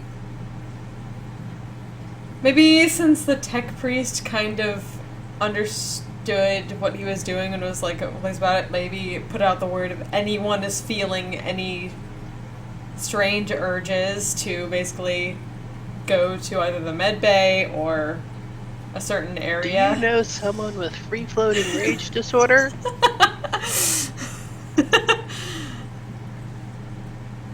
So much of the underdecks, possibly. I think there are explicitly mutants in the Underdecks whose special ability is the fact that they're always pissed off. Barbarians. How big is our brig? Your ship's brig? Yeah. Well, you don't explicitly have the brig upgrade, but every ship does have a brig. Or you don't have the brig ship component, but every ship does have a brig. Send them to the what were you laundry thinking? brig. Well, the person's upgrading our ship, but also, or whatever this force is upgrading our ship, but also infected a priest to kill us. So maybe they're planning to mutiny and take the ship? In which case, if we think someone's infected, we should probably throw them in quarantine. Roll scrutiny. Everyone who has scrutiny, roll scrutiny. If anybody has scrutiny. I do have scrutiny. I don't think I have scrutiny, but I can be inspirational. Inspiration would help, but that's success. It's 0.3 successes with no captain bonus. I do not have it, but it is it is a basic skill, so I'm going to roll against my 16. Yeah, people can try untrained as I could well. try. I could try. I actually have a pretty good, even if it's untrained. What is scrutiny based off of? Perception. Perception. Okay, yeah. So half your perception. No, I tried. And that is failure with a capital P for the captain. The captain failing a perception-based check? Say it ain't so. A perception-based check for a skill she's not trained in.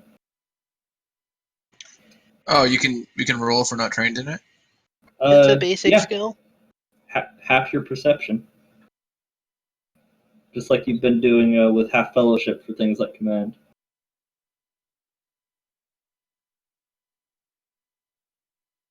Failure all around for everyone except Romeo.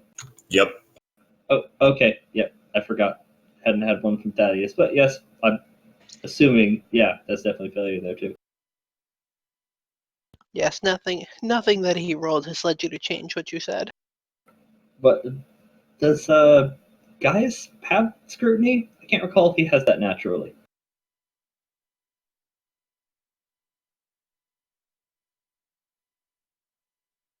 Either way, you rolled a 70, so probably. Yeah.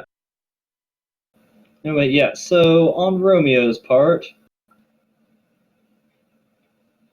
you know that yes, apparently whatever it was sent the tech priest to kill you, but it explicitly sent the tech priest to kill you right after you planned to set a trap for it in exactly the place that you said you were going to set your trap.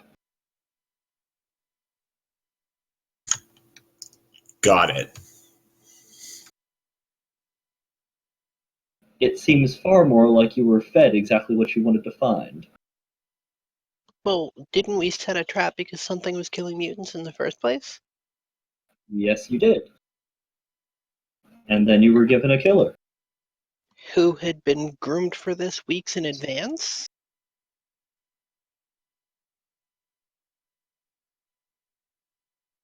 Okay, so I have to say, whoever our opponent is, they are playing on a level at least one higher than I am.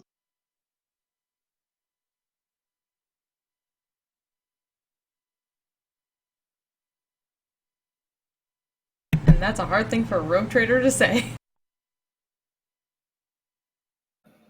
Assuming that you can believe anything that came out of the tech priest's mouth. He hadn't mentioned actually performing any violent acts until he was called upon to attack Hodor.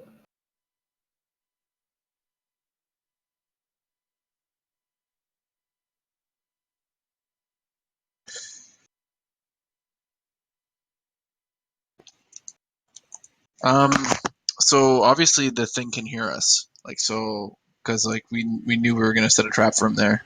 He Yeah, knew. but it took us a while to set the trap, though, so it's not necessarily like, oh, it was like listening in on us the whole time. Like, we left, looked for a murderer for a while, and then came back and set the trap. Well, I'd like to point out one thing, or at least throw something in the mix, is this fits in quite well with the Eldar's narrative of this sort of, these events. It's a bit, too convenient. I feel like they're pulling something, like strings behind the scenes.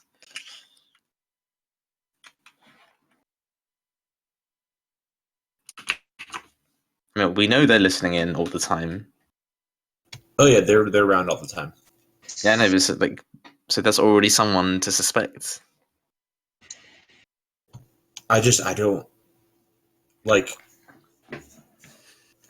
To what end is the problem? Unlike every single on everyone you could suspect right now is like, why would you want to upgrade the ship for us through dirty means, but ultimately like if you wanted to screw us over, they could have done it.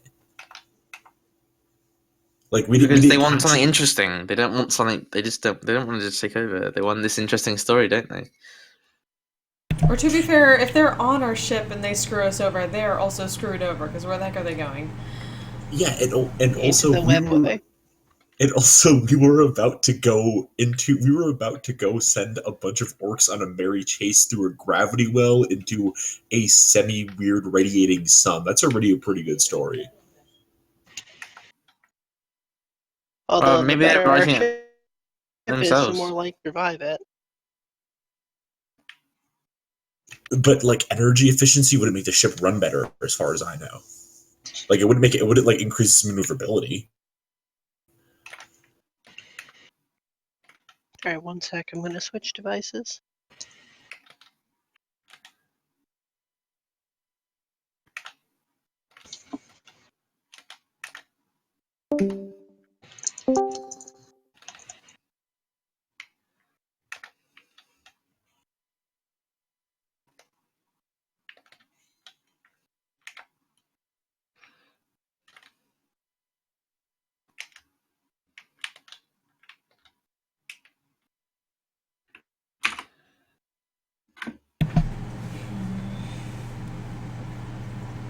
So whatever it is, assuming it's the same thing, or it's one entity dealing with both things, how do they start a warp plague? Or is it a virus that is somehow sentient and is doing shit?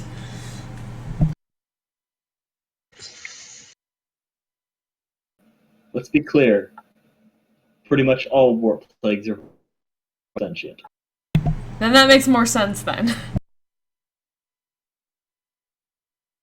Well, it is not as the nerve to be irritated with us. This is also true.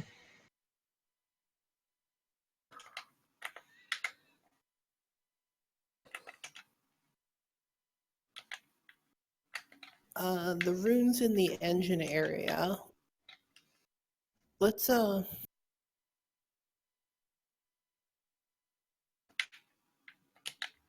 I want to see if they have any similarity to any writing that any of us happens to know.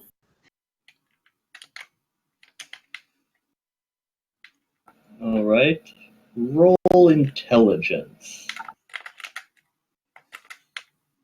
Would you be so kind as to roll that for me?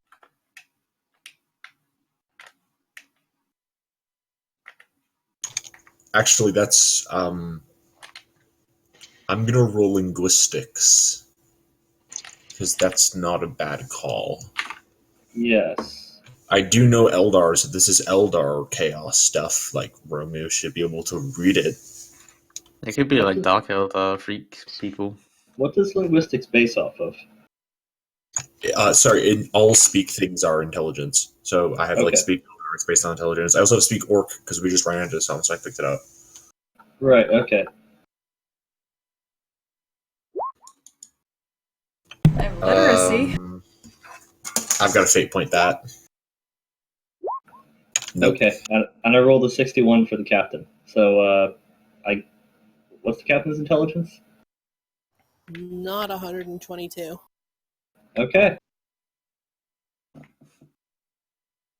It's decent, but I think it's like 59. And I should note, this is not necessarily a literacy check. Anyone here can roll just straight up intelligence for an undisclosed thing. Okay. Denev is smart.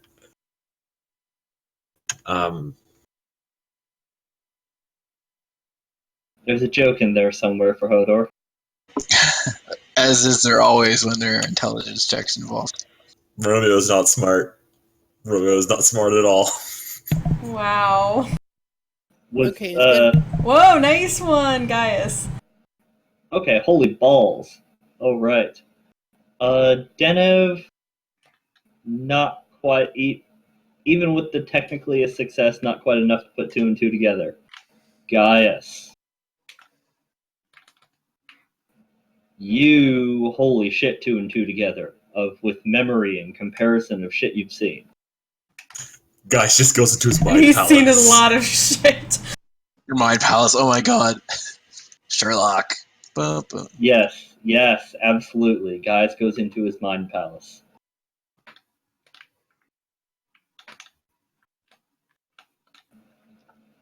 And so, you think for a moment, no?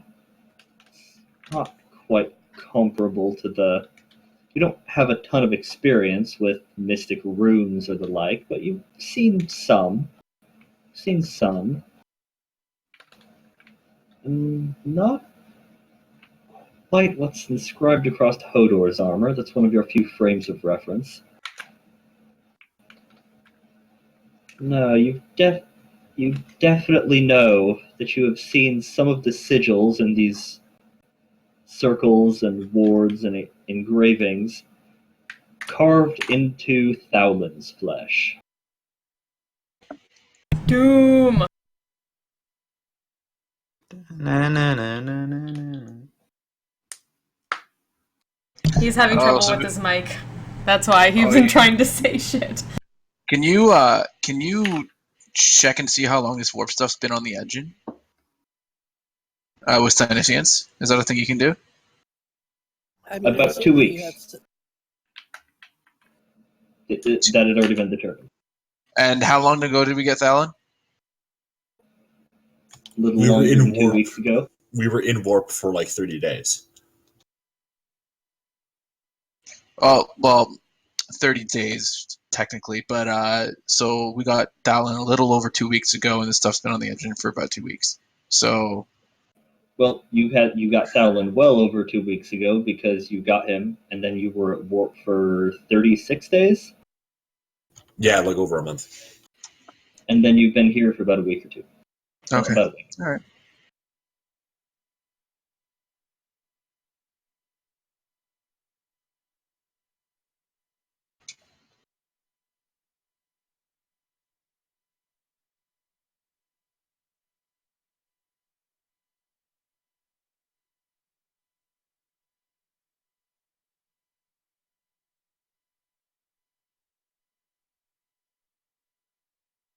What precisely is Gaius attempting to milk?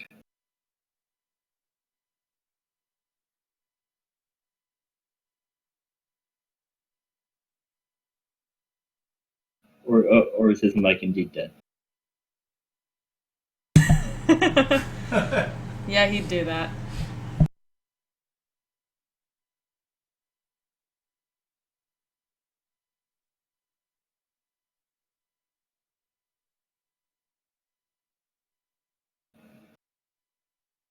But okay, so yes, that was a pretty spectacular roll on Gaius' part, and that 2 and 2 got put together.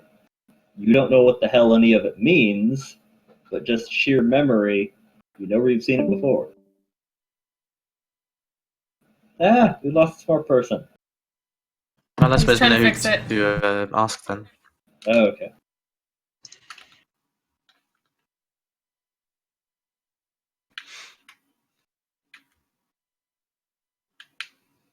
Sorry, what was that question? I missed it. Did I ask a question? I didn't hear a question. Maybe I just made it up. You're going crazy, man. It's that warp plague. Bring out the fire.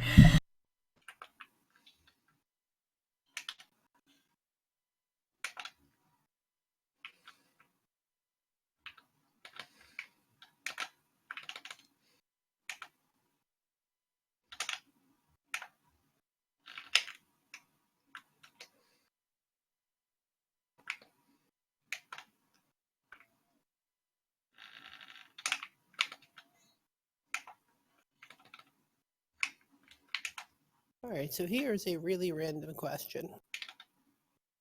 Okay. I am fairly certain that we're going to run across at least one other sample of this virus at some point.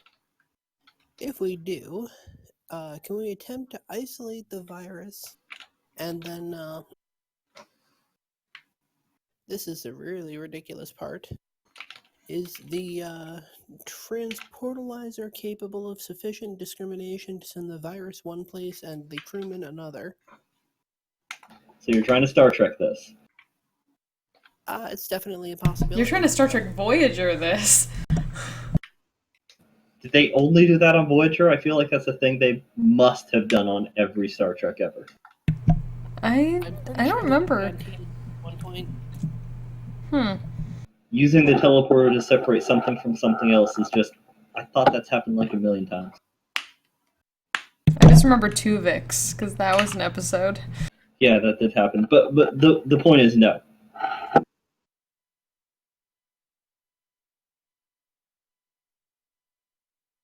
I suppose the Star Trek solution isn't really suited to the Warhammer universe. I mean, you could attempt it. It is attemptable. Or wait, no, it doesn't actually deconstruct you. What does it do? It basically warp jumps you personally.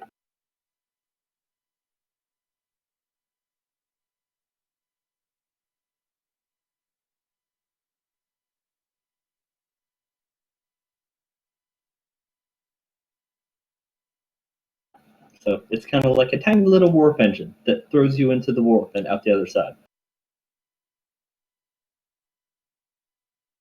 In theory, there should be somewhat more negative consequences for using it, or at least the potential for negative consequences. Yeah, I was gonna say, I feel like terrible things should be happening every time we use it. Maybe? Hey, what's up, guys? Yay! Yo! Yeah, Smart person. I'm so smart. Totally figured this out, guys. What is it, guys? I don't know. I actually didn't get to hear what the GM told me it is. Oh, you have seen the sigils before carved into the body of Thowlin.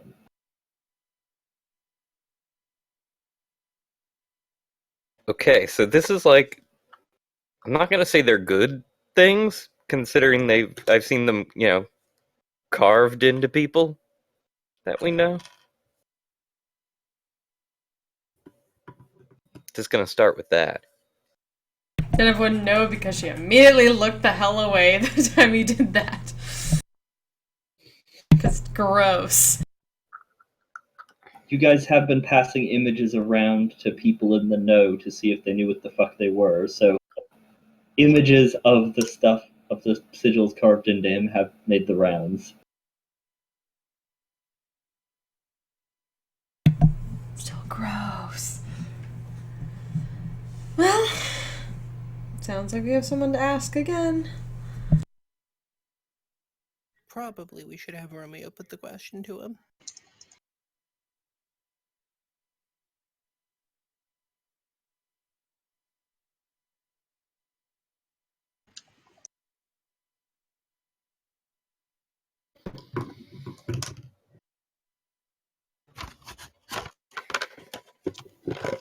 I was under the impression that he's around right now because we did ask him if he knows anything about the runes, and he was like, "Nah, B."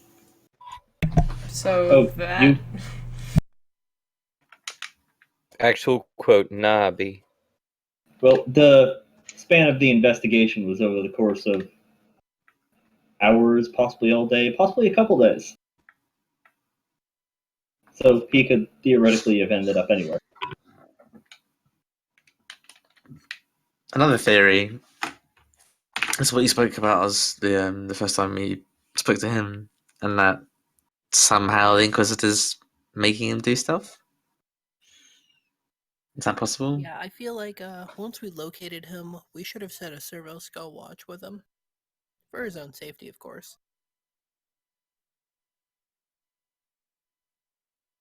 Okay, so you're having Servo Skulls follow him about? Yeah, at the very least, we know that there's A4s on the ship doing shit and leaving dead bodies, and I assume that Romeo would rather he not end up that way.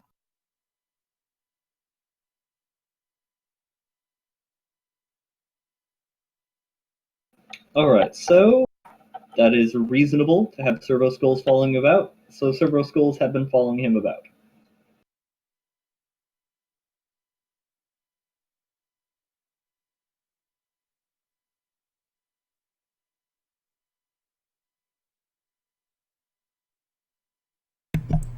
So are we using them to pass along messages or what? In I this assume you're particular just case. using them to. I assume you're mostly using them to track his location, so you don't have to go hunting him again. Also, they record everything. That too.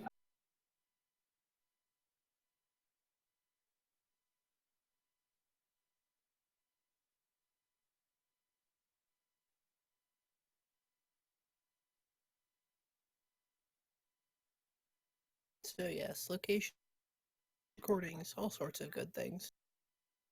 Oh, right. So yes, they have been following him around. What are you doing with it?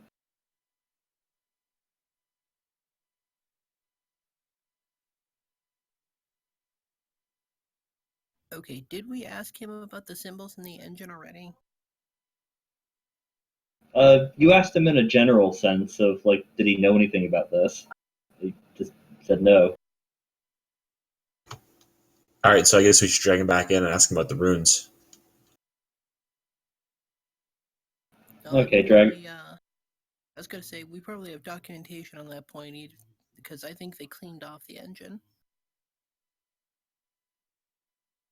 Yes.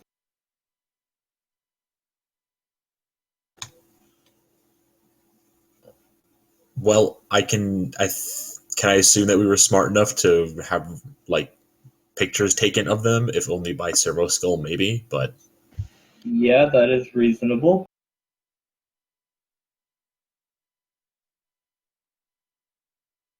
Yeah, documenting it was something I explicitly said we were doing, so. yeah, so we can just have him pour over those notes, right?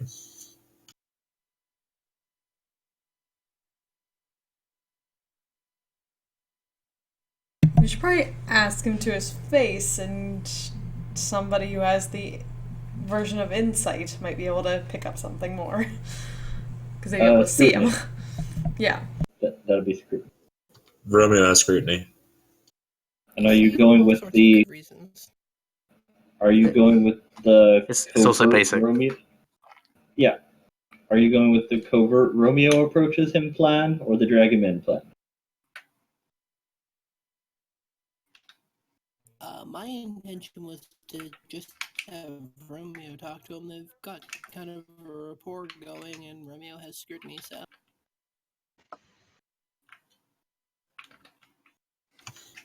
Yeah, and it might be Romeo doesn't think he did it. Just straight up. I'm not sure if he did it, but I would also say that he might know a little bit more than responsible? he's saying. Like yeah, he might be like possessed or something. I totally get that, but I don't think he like did it. Like he might be responsible for it. He may not have done it. Like Yeah.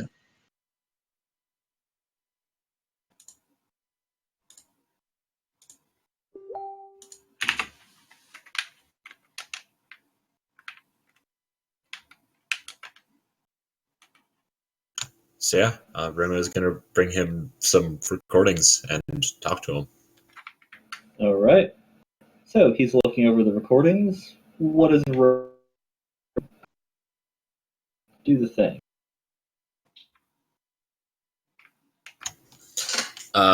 He just says that he's probably the biggest deposit of knowledge for this kind of thing. Gaia says, and we all agree that it looks like the kind of stuff on your that. Not that I necessarily think you did it, but definitely you're probably the one who knows the most about this kind of thing on the ship right now.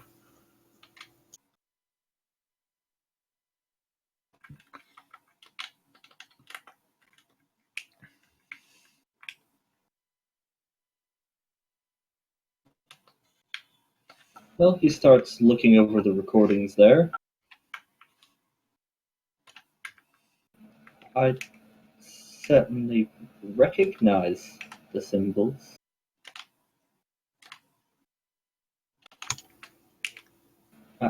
I'm not certain what they're doing here. Well, apparently they're making the engine run better. Oh. Aren't they bad then? We don't know.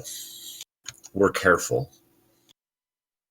This is, where we live in our entire livelihood and basically all of our collective lives.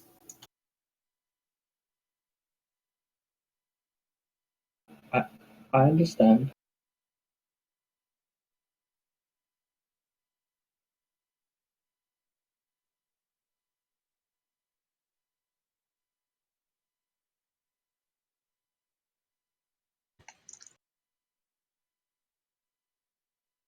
I guess I'm going to roll scrutiny on this. All right. Specifically the whole, then are they bad then? Like, that seems like a thing he should know.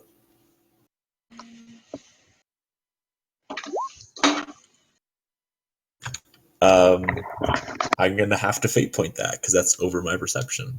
Okay. Yay. Oh, right. And I saved it. Nice. Awesome. Okay. He knows exactly what it is. You know he does. Okay. He was trying to hide it beneath his stammering. Specifically, he was hiding it beneath the stammering. That wasn't real. Oh, damn.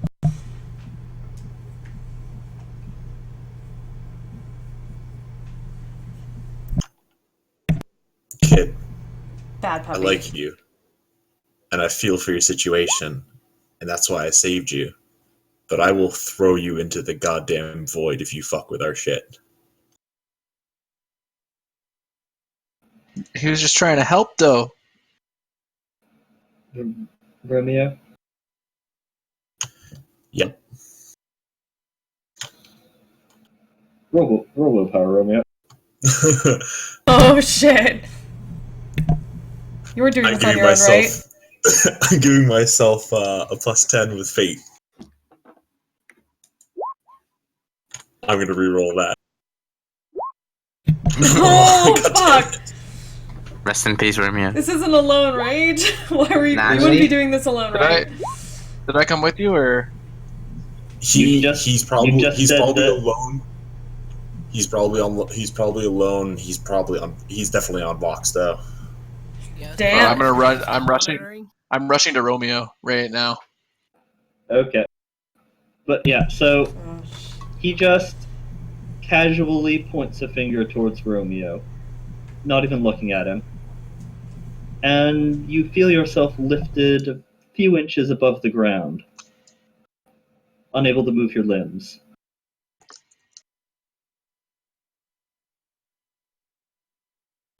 Can I still talk? Yes. Cool. I'm going to hear him out first. Yeah, sorry. It is a very unfortunate state of affairs.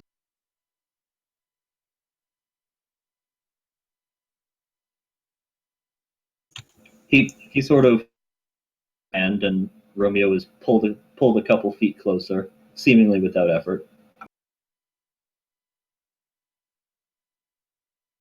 You recovered the weapons from the Inquisitor, yes?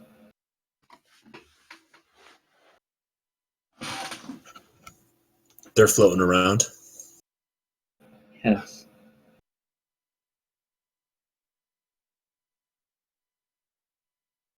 I swear you try to be nice to a guy and just betrays you. You were very kind to me, Romeo. You understood the idea.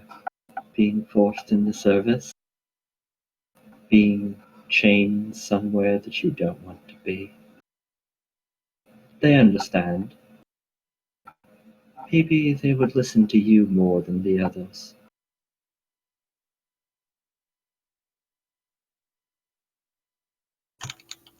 You know we can't just go around flying a ship full of chaos taint, right? We'd get shot out of the sky as soon as we go into the Imperium. I wasn't intending permanency. I was intending to repay you for your kindness, Romeo. And I get that. But what you did, it's a bit more complicated than just a hey, thank you. It would take considerable effort to ensure that the orcs would not detect this vessel. Oh. The process was nearing completion. We need this guy. But you can't just go around killing random people. They were necessary components. That's not for you to decide.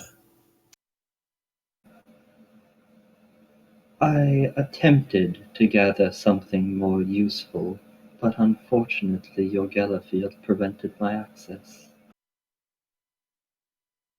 I would have attempted something more clever, but did you know the Inquisitor's dead?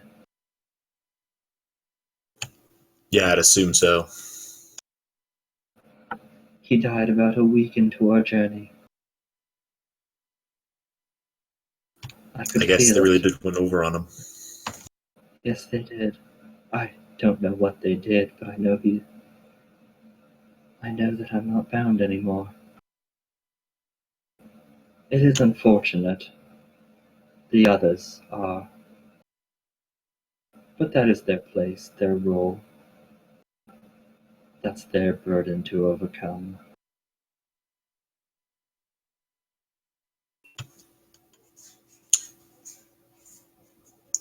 Alright, so here's what can happen here.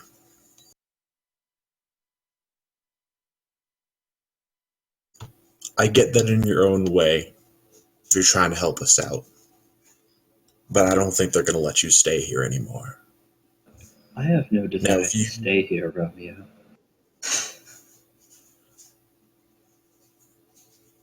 Alright then. I am meant for much greater things. You cannot imagine the gift you have given me with my freedom.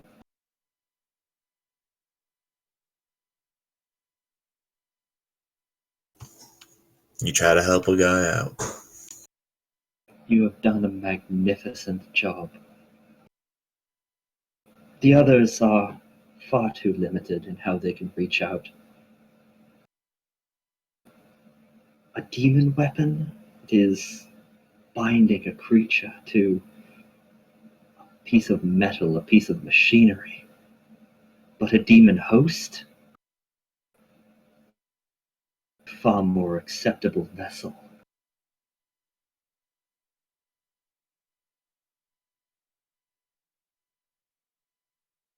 So that's the end game, huh? You're gonna get yourself possessed? Going to? Romeo Thowlin.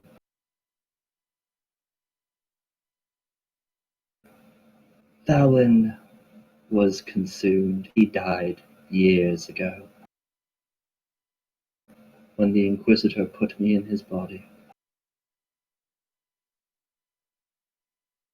and did his best to ensure that I would have to do what he said. You understood. Yeah, I've lived life under the gun too. And now here I am. Do you have any idea how difficult it is for a demon to exist here? In your world outside the Empyrean? We wither and die given time, but not like this. Not in this body. I can stay here forever now.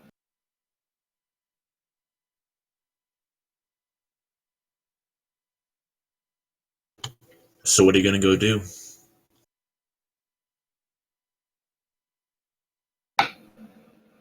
I mean, it's not Achieve like the I can. greatness owed to me.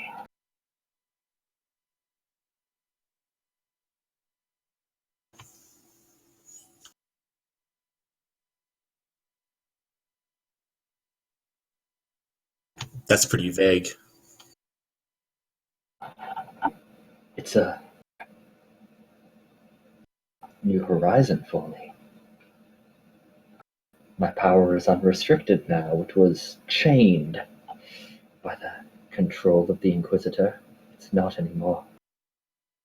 Can you imagine the things that I was able to do under his yoke? I can do so much more now.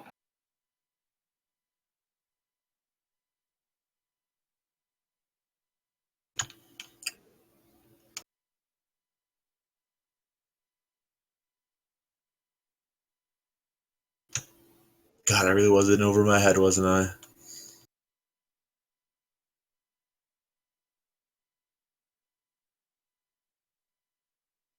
It is unfortunate that some of my brothers were killed when the other Inquisitor came. I was not the strongest of us.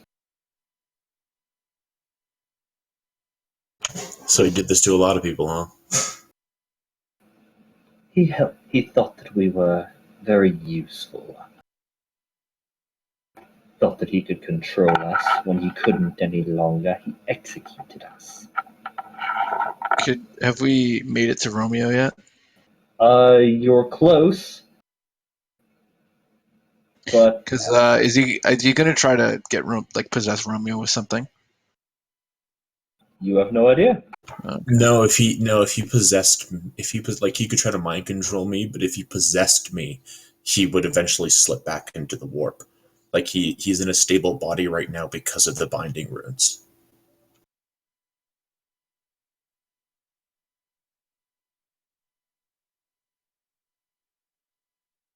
I see.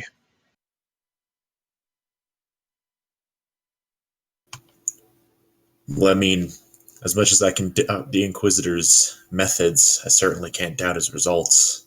It's not like I can do much right now. Oh, this is a simple parlor trick. I'm certain any of your astropads with sufficient training could do the same. I could crush you to a singularity in a moment if I desired. But that wouldn't be very thankful of me. I gotta say, I never thought I'd be friends with the demon.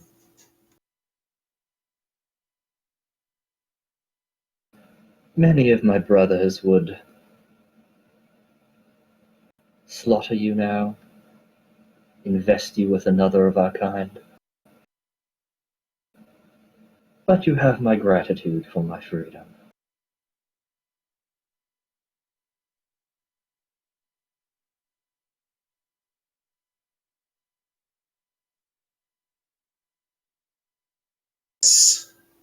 You're welcome, and also thank you for not crushing me to a singularity.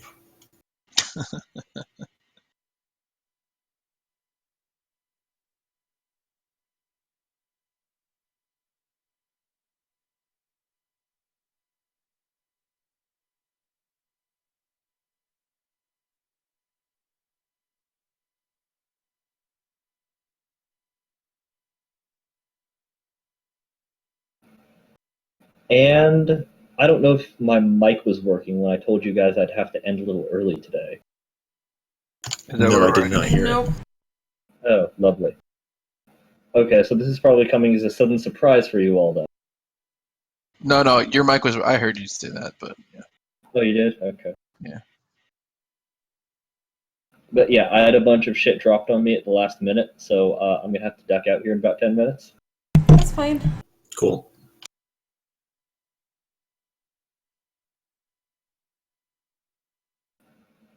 But so essentially, the lot of you do arrive. Yay, the lot of us. Yay! Probably Hodor first for a number. Mostly As soon round as I speed. can see him, held in my gaze. Opposed willpower, because here's the fun thing. He has higher willpower than you. Jesus. Holy shit. I knew he was faking it.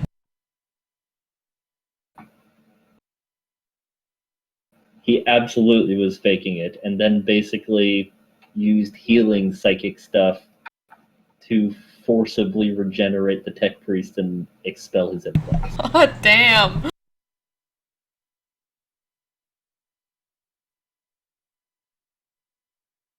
Fate. Oh my god. It's an opposed check. You could do worse. He did not. He got a 27 to an 88 willpower. I had 94 and a Okay. 93. Holy shit. All right. Well, I'm here, right? You are. I'm gonna draw the sword and charge at him. Trying to Oh, wait. hack down. How close is Romeo to this guy? Yeah, you would hit Romeo with the sword special ability. Okay, no, I'm gonna just run at him and try to punch him. Nah, do it. Do it, sucker. Nah. Do it. That might murder-relate you. That's cool. Did this really kill you? I'm kind of assuming that if we try to kill him, he might just crush Romeo into a singularity or keep him as a captive. So the only way around it is to not let Romeo make himself be captive, which is kind of in the spirit of his being. Yeah, but Hodor wouldn't know that, right? Hodor likes you, so he's not gonna try to kill you. He will if he has to. Well, I mean, if you go in and then you hesitate, he's just going to be like, do it. He's charging with the power fist because he knows it'll hit you if he does it with the sword. So Now use the sword, do it. no, he's not doing it with the sword. Modifier, power fist. Guys, this is a fucking tragedy. We heard it Oh, already. how much do I get to hit on a charge? Plus 20, was it? Or I think only plus 10. I've been using a lot of NPCs who have brute of charge.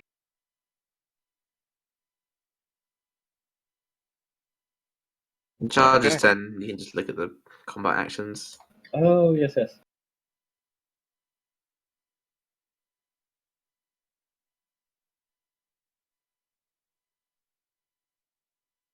You let friend go now, and I charge and I swing at him.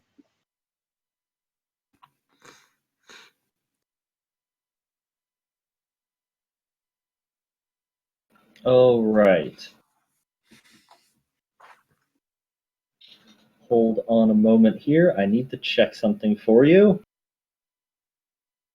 I hate when that happens. Yeah, you're not going to like it. Although, admittedly, Hodor is really fucking big and strong, so he might be able to just brute force his way through the problem.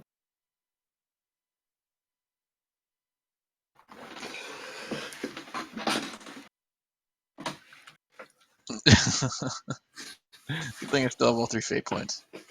What? I said good thing I still have all 3 fate points. Yeah, okay, so,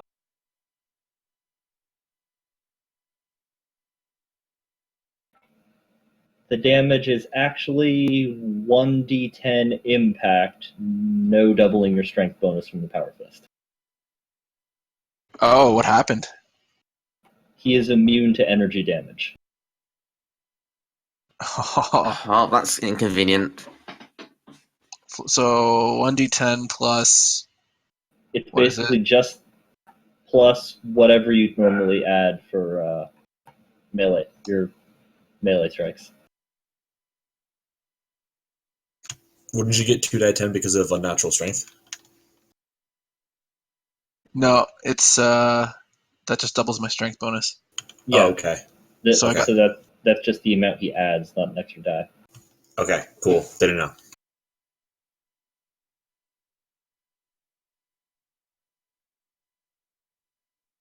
Still a pretty heinous amount of damage to be punched by. That is a considerable quantity. Demon hosts are surprisingly tough, though.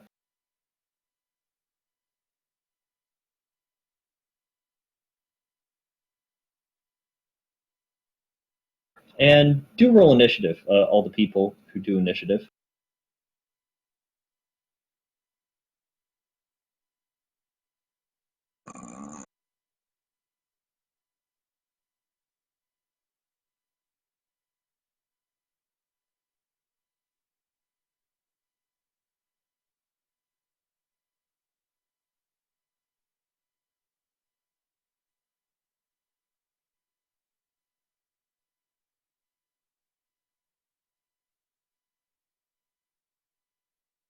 Hot damn.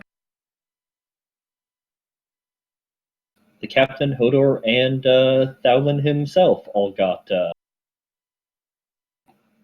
straight 10s. Demon hosts are not fast, though. isn't it +6 for my initiative? I get +2 because of my fist. So, and I have a agility bonus of 4, so that'd be 6. So I'd be Yeah. at 16. I don't know why it says 15 there. No, yours says 16. I Yeah, just changed it. Oh. Oh, you did? Okay. It was because of the old initiative.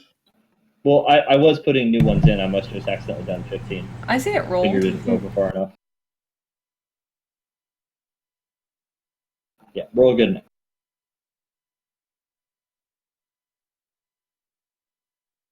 There seems to be a bit of a divide in exactly how the quantities of initiative that we're looking at.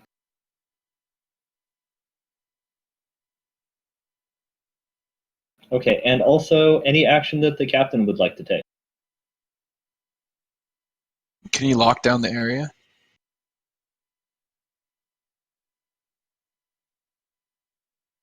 I mean, have anyone to prevent anyone from wandering into this?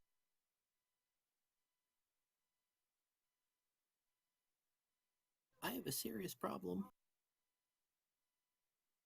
Literally everything I carry does energy damage. Yeah, that's going to be a problem.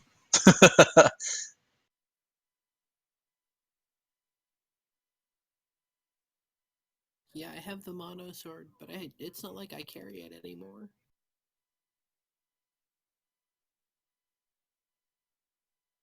I think you all theoretically have shit that doesn't deal energy damage, but it's not your best shit, so you don't tote it with you. Yeah, that's what I was saying about the Got a mono sword. flamethrower. That is like profoundly explicitly Energy. what he's immune to. Technically, he's immune to fire and heat damage, which just happens to include 90% of energy weapons. That's okay. I got warp eye hold thing. That's about all I can do. Well, other people punch him. The crystal sword does energy damage. Does it fall within that sector? With sparky electricityness, yes. I mean, you can still sword him in a conventional sense. Would it make sense for Romeo to have the shuriken launcher on him? Does he normally carry it on him when he's going around the ship? I feel like he just has a bolt pistol on him. I don't think he actually carries on the shirt. Like, I don't think he's carrying around an AK everywhere he goes. I mean, Holders it's Warhammer. literally always having his. Yeah, I think- It's Warhammer. It wouldn't be out of place. But To it's be up fair, you there to carry has it. been a murderer going around. And weird warp Yeah. shit. That's true. Actually, no, just it being Warhammer not being out of place, then yeah, he probably would.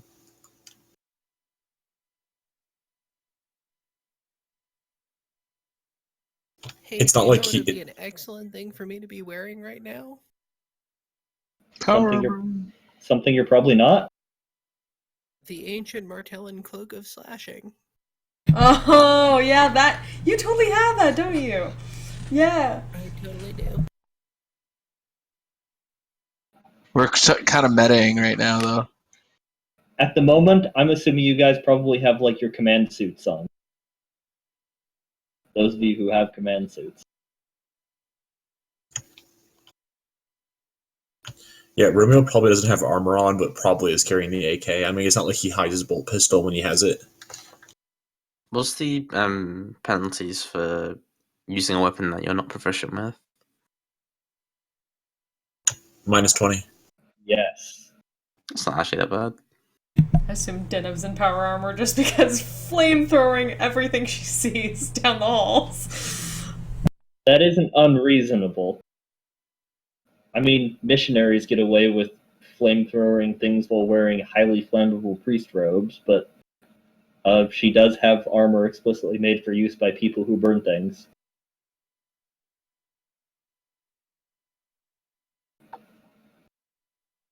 And it is quite fashionable armor with an infinite power source. Heck yeah. And the moment demons are involved, she's pissed at them.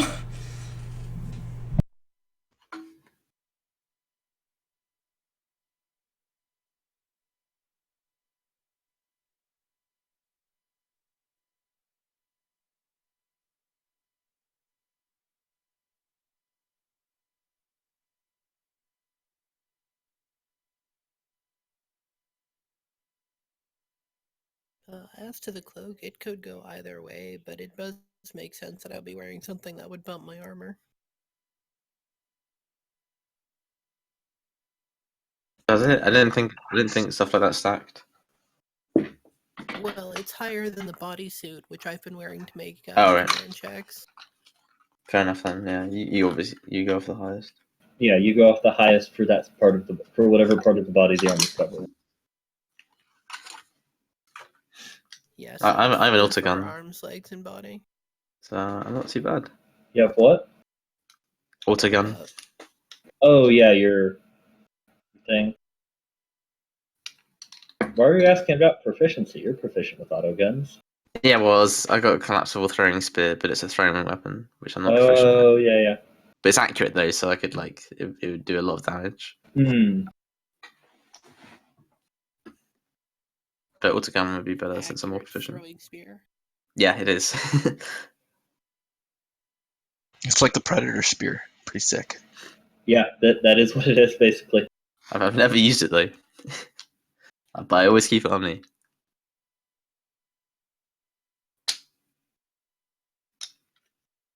Wait, didn't you stabbed someone with it on Martellus?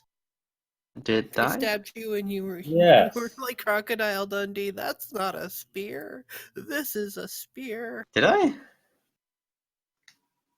I don't think you actually said that, no. But, sorry, but I mean, like, did I stab someone? I don't remember this. I thought that happened in that first encounter. You did. You dueled somebody. Yeah, but that was with Captain Sword. He was using a spear. The very first encounter that you had, like right after you got. First, there was some dude sniping you on the landing platform. You sniped back and killed him, and then you dropped into like a dark thing alone down an elevator shaft.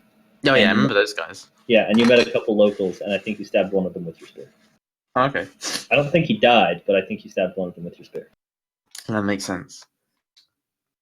The demon encounter. Quote demon, since that's what they all started calling you after that. Oh yeah. I'll show this demon who's the real demon. Yeah, Thaddeus, show that demon his demon with your demon gun. With that energy weapon, does that technically count as energy weapon from the demon gun? Well, I've written it down as E, but I mean, yeah, since it's not actually a plasma bullet, I assume it's not like this. I probably would say it's not actually heat-based damage. Technically, he's immune to heat damage, not energy damage. It's just that most energy weapons are heat-based. Fair enough. So, like, he wouldn't be immune to the acid damage using energy as its type either. I wonder how good his perception and intellect are. If only we had those shells. You have no idea how good his perception and intellect are. No. He is a demon. I don't know what that means. It means that they could be quite high or quite low. I'm going with not quite low based on his actions to date. Yeah, he's a pretty intelligent demon, so I'm gonna say pretty high. I knew this would come back to bite everybody in the ass. Well, you didn't say anything about it before. Some hindsight would have been nice. Actually, he said quite a bit about it, like constantly. Really? To be fair, it hasn't really. I mean, we lost some crew because that sucks, but like nothing majorly bad really happened. Some people got murdered, but that kind of shit happens all the time. Yeah, I'm pretty sure in terms of bad things that have happened, this is like basically like blowing up one of the containment parts by accident. Well, how many? Okay, wait. How many people died as a result of this serial killer? Serial fucking. Oh, I guess they're mutants, so they don't matter. But it's not that. It's actually Don't that, play like, the mutant card on us. No, it's actually that like he like maybe as far as I know, like there have been murders, but like it's not like he's been going around like destroying hundreds of people on their ship. Like, Okay, I don't think hundreds of people died as well. oh yeah, I don't think hundreds of people have died in that explosion either, but I think that it definitely was like 12. Can we use like morale or crew points for that? So Yes, you did lose crew points. The that explosion sounds itself, quite though, significant to me. yeah, the subsequent fires did cause some deaths. Vad estimat? I mean, I'm just saying, even given this, if a new dude shows up named Schmalin and the same kind of situation is there, like maybe not Chaos Torp next time, but he probably would have sympathy for another dude who's press ganged again. I mean, even as far as demons go, he's. I mean, like Hodor was press ganged not once but twice, and he doesn't let his sympathy for people that are being press ganged blind him to the dangers of recruiting people that have been press ganged, especially. You do you, boo. You do you. All right, I'll do me.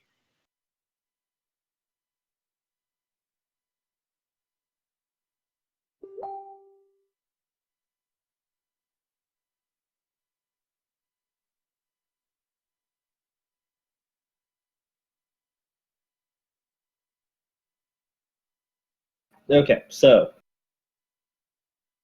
right, were there any decisions on the captain's part of captainy things that the captain was doing, Captain?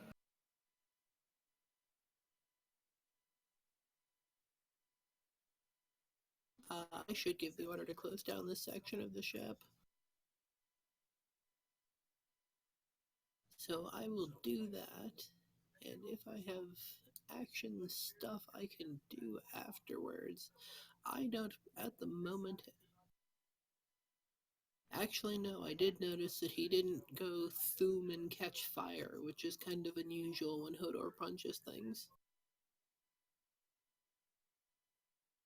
There was no sparky power field engulfing him. Just the heavy thunk of a big-ass fist propelled by a man tank. There was supposed to be an earth-shattering kaboom. Well, I mean, technically the power field did discharge, just didn't do anything. So the kaboom was there, just no parts of Thalon went flying off because of it.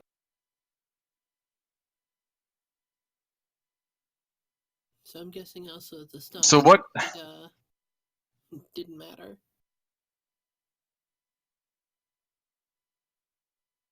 Sorry, what was that? I said I'm guessing that the stun effect didn't matter either. The power fist doesn't stun people. No. I thought anything with a power field stun people. I don't think so. I think your sword just explicitly has shocking on it, in addition to the power field. Well, we don't know that that won't work, and I did already promise his head to someone. Whose head you promised it to? That head tech priest by the Geller Field. No, I guess the heart of the ship area.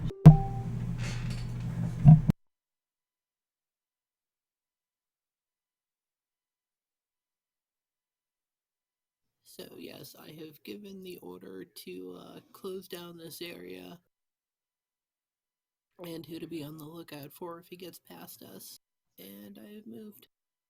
That is the equivalent of a half action.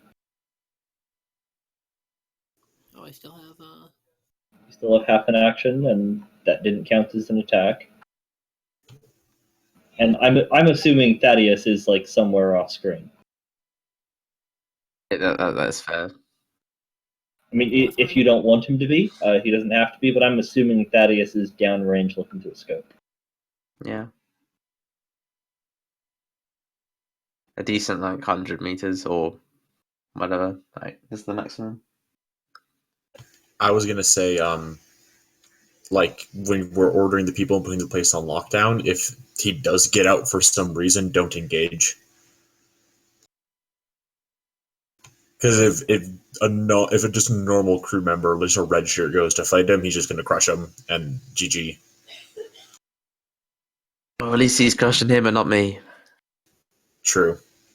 yeah.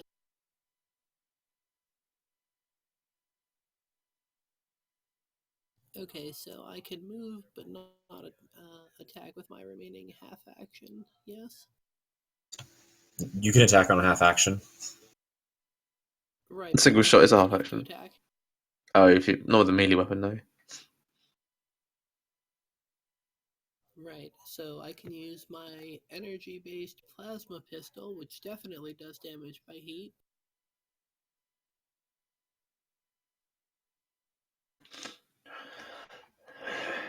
So I think that I am just going to take further move. A single melee attack is a half action. Yeah, but the captain wasn't close enough from a half action. Oh, from the half action move. Yeah, sorry, my bad. Would the charge be enough? I don't know how far away you were. Charge is a full action. She used a half action to make all the commands. Oh, right, okay, never mind.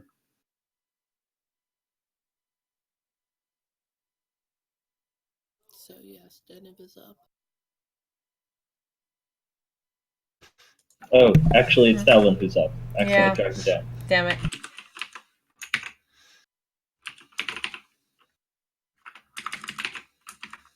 Wait. Did my charge count as my initiative action? Yes. Oh, okay. Well, oh, no, wait. Thalin did come after Denev, but basically, the reason I asked if the captain wanted to do anything was because Denev had already tried to do Held in My Gaze. You did your charge thingy. I thought that was like a surprise round. Yeah, me too.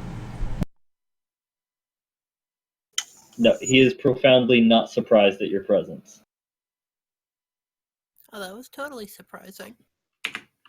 No, he probably I was heard surprised. me Were you running surprised? I down. was surprised. He probably heard me running down the corridors from like 4 hallways away. Like, Damn I'm it, just Romeo, kind of- you weren't distracting enough. I'm just kind of imagining there being like just like all sorts of hundreds of people kind of going about their daily business, just walking about doing their work, and then just here comes this Hodor just barreling down the hall, just giant clouds of people flung up against the walls, like you're driving a car through a hallway. One sec. I gotta DC my computer for a sec. My girlfriend wants the Ethernet cable, so I'll be right back. Okay.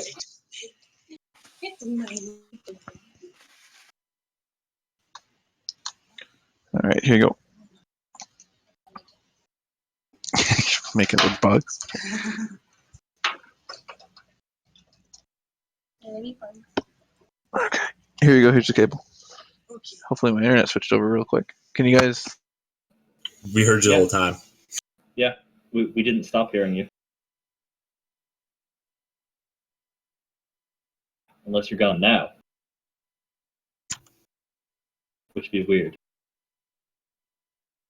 Ghost internet.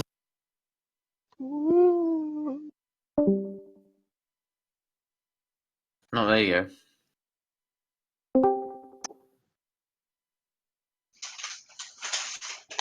So yeah, that Spooky. was weird. Sorry, I'm back.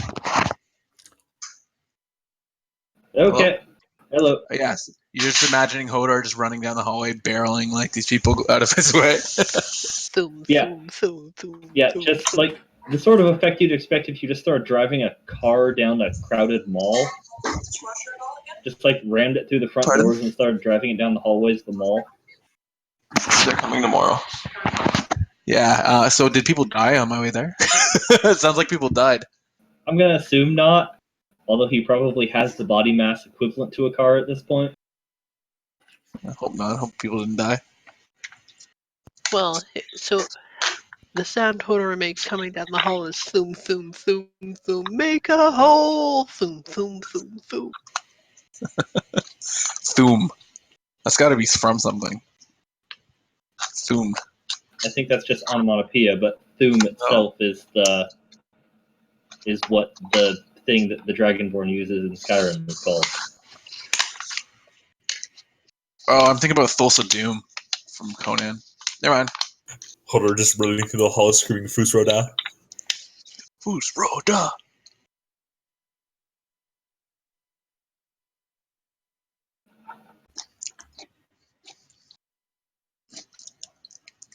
Oh, right.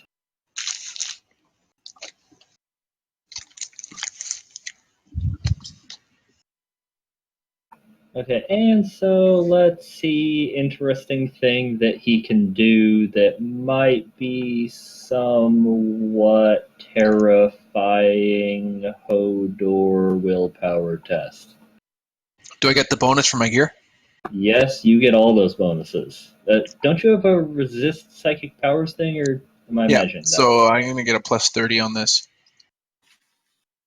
That's from your hexagrammic ward armor, and you have resist psychic powers, right? Just explicitly? Yeah. Okay, So- yeah.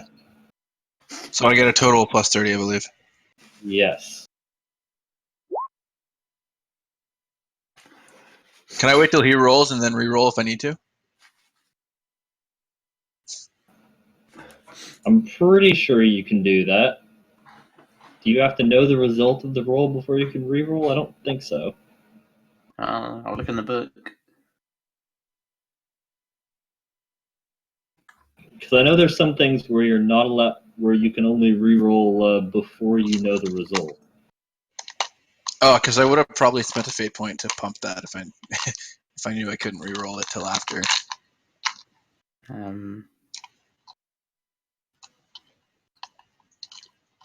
I guess you could use a fate point to give yourself 3.6. Yeah, that's what I'm saying. You'd have to have done that beforehand. Yeah, no, but if I knew I couldn't re-roll it, then I probably would have spent the fate point to pump that by 1. A fate point can be used anytime, either on the character's own turn or in reaction to an action of another character. I don't know, maybe. Okay, yeah, you're probably good. Okay. But this is a failed test. Re-roll a failed test once. So Right, if he beats my this isn't a failed. This isn't a failed test. Yeah, you succeeded. I mean, it's just a. Well, that depends. If it's an opposed test, and that fails. Yeah, that makes sense. It is specifically called an opposed test. So if you don't get more than the other person. If you failed that, then I assume you can re-roll. Yeah, sure. Yeah, you failed that. I assume you're going to fail that regardless, but I mean, hold on. Let me see how many degrees that was to let you know if it's possible for you to succeed. See, yeah, this is what I'm talking about. It's 5-ish.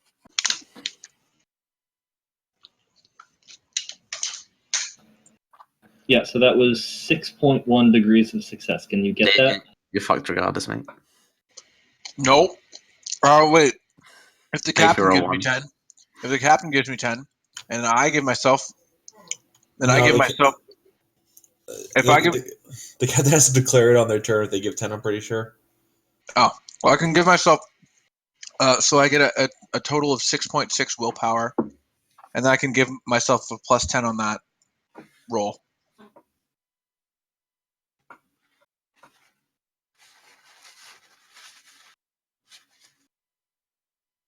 So yeah, I can get that, but I have to use all 3 fate points now. Oh, no, I have to use 2. Sorry, And roll exceedingly well. and roll exceeding well. But because I could probably do a lot of. This is what I think it is. So yeah, that's it. So I'm gonna give myself on this, and dice gods, please.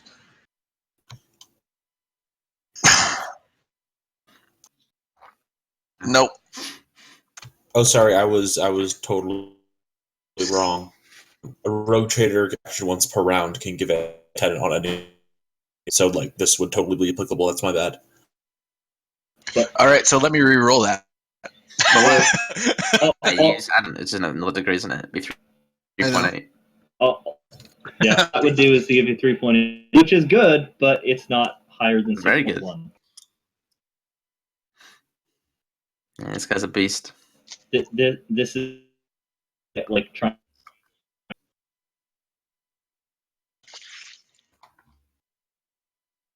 Yeah. So this is what it's like. Dead. Yeah, No, sir, except I don't like it. except Denev just freezes you in place. In this case, Thalwyn just stares up through Hodor's visor. Hodor stares back at him for a moment and then trundles towards the captain. Motherfucker!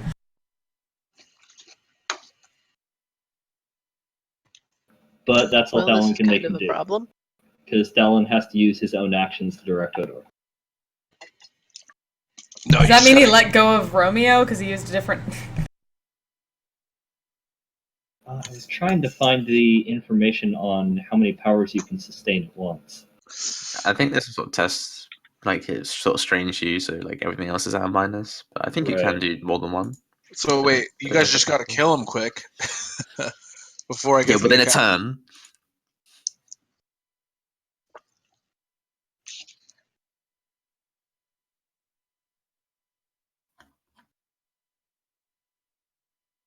Right, but he's gonna be acting on Hodor's body will be acting on Thalwyn's action, yes? Thalwyn has to use his actions to use that power. So Denov, try to hold me in your gaze, eh? I'd rather hold him so he releases you. That's true. But That would be what do you have a best. better? What do you have a better success rate of doing? Yeah, but then you're frozen and he gets to do whatever. Basically, it's a choice of a low chance of freezing him and thus accomplishing nothing if you fail, or a higher chance of freezing Hodor as a consolation prize. Yeah. Up to you, risk reward. Well, yeah. Well, here is a question. Is there an action I can take that's basically like a full defense action? A Yes. defensive stance. Yeah, there is. I'm pretty sure. It's called The defensive stance. Yeah, the list of combat actions is in the handout section. Concentration melee. Gain an additional reaction. Opponent suffers -20 to weapon skill. Defensive stance. So you can do 2 dodges and 2 parries. Or 2 parries. yeah. So I just found sustaining multiple powers. It is possible with taxing for a psyker to manifest multiple powers at once. Maintain 2 psychic powers at the same time reduces the effective psi ratings of both powers by 2. Maintaining 3 makes all go down by 3, and so on. No additional rolls required. But if the psi rating of the power drops to 0, it is no longer maintainable and ends.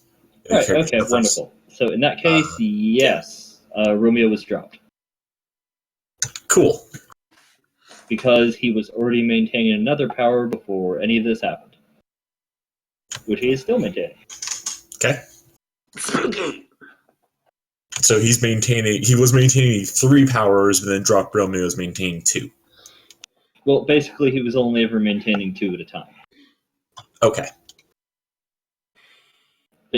Which means Romeo will be acting on his... Did you roll for Romeo?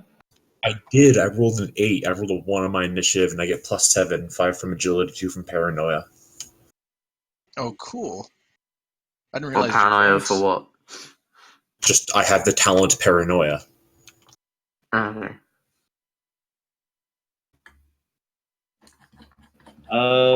What's your agility over Thaddeus's agility? I think you both pump agility. I'm just not sure which one pumps Mine's it more. 5. Mine's 50. 55. Mine's 56. Where me and Thaddeus are both close. Well, he's one above me then, so I suppose he can go before. Well, Okay. no. Thaddeus also, wait. Oh, yeah, we're both acting on 8s. Yeah, you're both acting on 8s. I think you have slightly more agility than him. Like in You the said, yeah, one you said you have space. one more. I have 55. I have exactly one more, 56. So yeah, by the technical rules of math, Romeo goes first. Okay. I'm going to... I guess I have to disengage and pull out the shuriken launcher, the shuriken catapult. Unless you're bolt pistoling him. Oh, that's a good point. I'd rather full auto. I'd rather semi-auto a bolt pistol. Well, I can't. I have to draw it as a half action, right? Yeah, unless you are a quick drawer. No, I don't have quick draw. Okay. Oh, wait, drawing's a full round, right? No, it's ready. It's half an action. Yeah, Half action. It's in the combat action. It's ready, half action. yeah, and Ready weapon or item. yeah, and quick draw just drops it down one more step to a free. Oh, I meant what kind of disengaging is a full movement. Break off melee from move. Yeah, just in case it's a full action.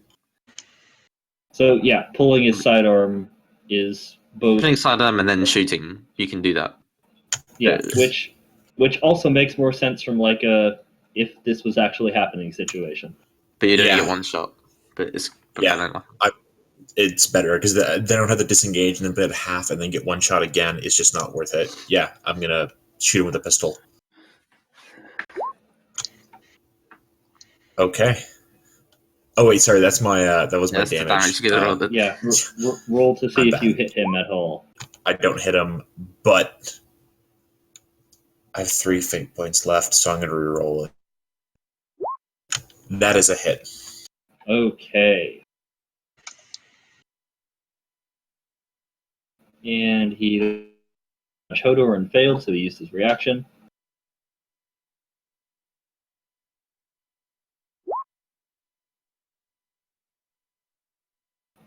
Do that thing. Oh, right, no, you Sorry, did that. do the damage. Yeah, I'd already rolled damage. 9 plus 5. Hooray! And that psi rating reduction is very relevant here.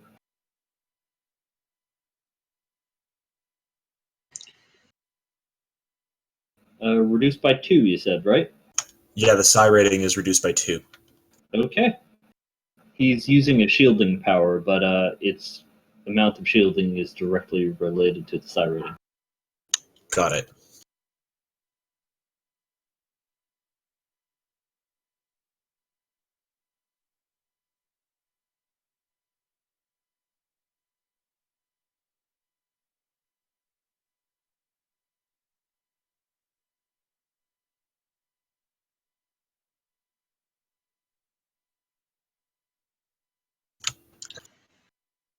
Okay, so yes. Bolt round successfully lands on him and kasplat. Or pop, pow, explosion, concussive force, bam.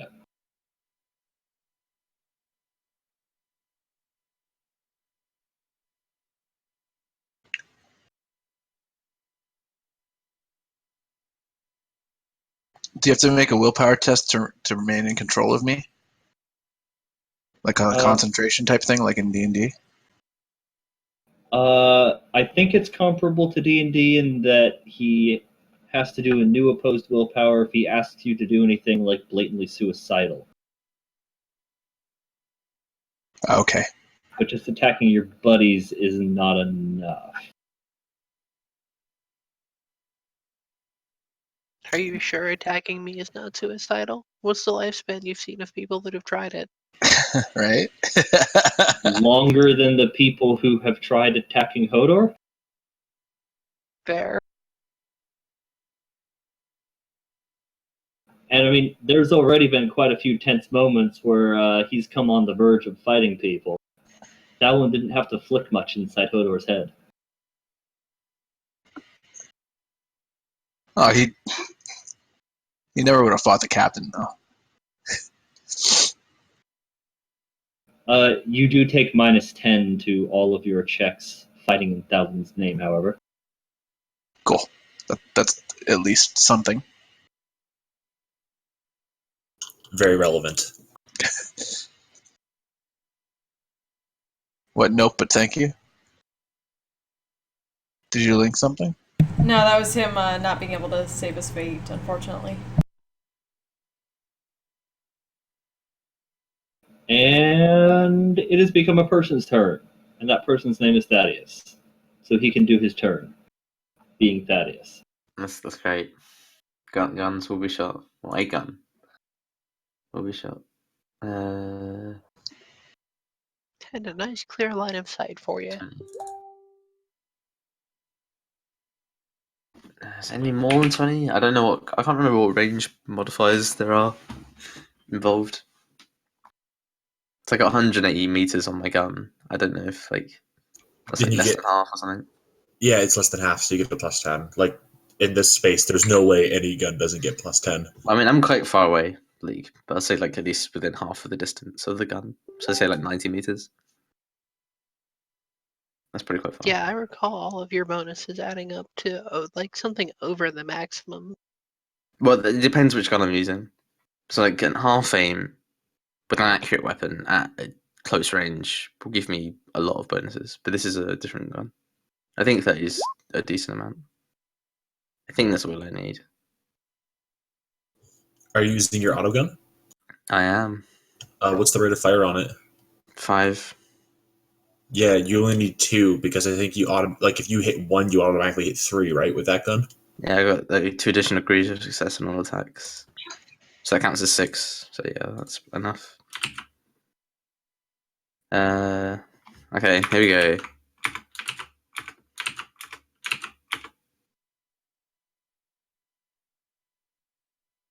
Okay. Pen 4 if it matters. Not in this case. Actually, it does.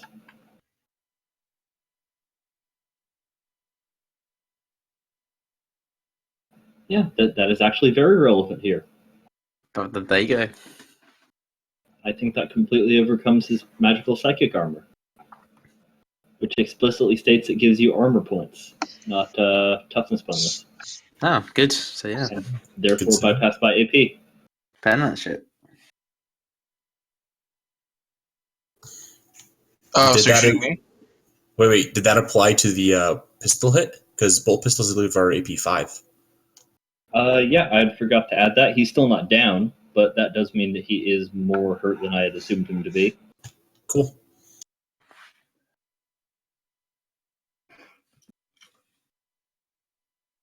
And yeah, so that is... Wow, okay. Let's see, so that is basically -4 on each of those. It's a considerable sum of damage, I believe.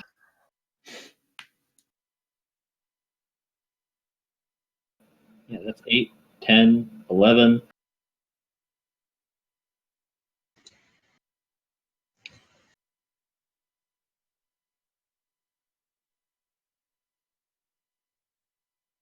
Okay, so it becomes relevant.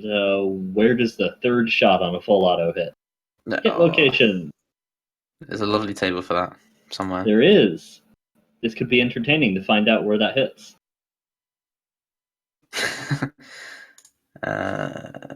Combat. We could have let him hide the ship for us against those orcs. The third hit. Where did the first one hit? What did you roll? 80. Well, 48, so 84. Yeah.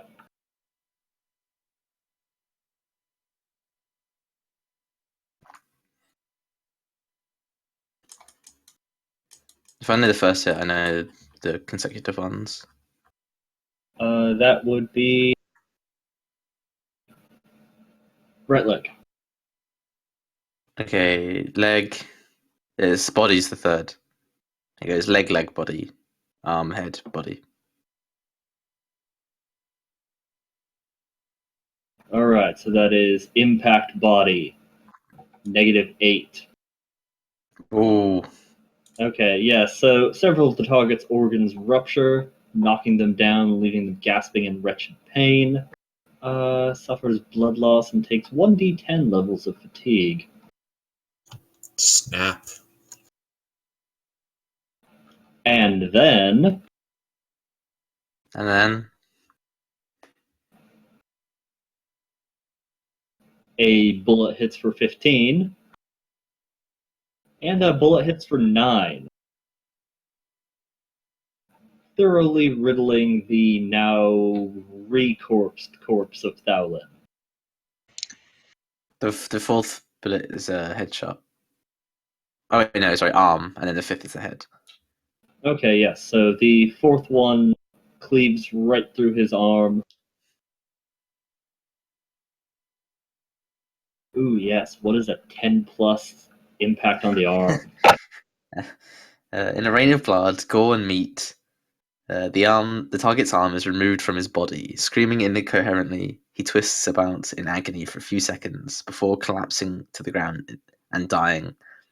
Except for the arm is removed and smashed apart by the force of the attack. The bone, clothing, and armor fragments fly, about like shrapnel. And everyone in 2 meters takes 1d5 plus 3, or minus 3 impact damage to a random hit location. You're all wearing some quantity of armor, right? I don't Yes. think Romeo is. Well, frankly, it doesn't matter. I don't think you're capable of suffering more damage than your toughness bonus from this. Yeah, that's true. I can. Guess who's far away from the gore blast zone? Yay! Okay, yeah. That is. You're all actively healed. by like bone shrapnel. It's like that guy who was standing near an explosion and his glasses shattered and cut his cornea and his vision got better. That sounds kind of amazing. Yeah, and so yeah, that is pretty thoroughly splatted there. And then just for the fun of it, the last hit was to his head as well, right? Yeah, the last hit, the fifth hit is a head. Yeah. Okay, yes. So in that case,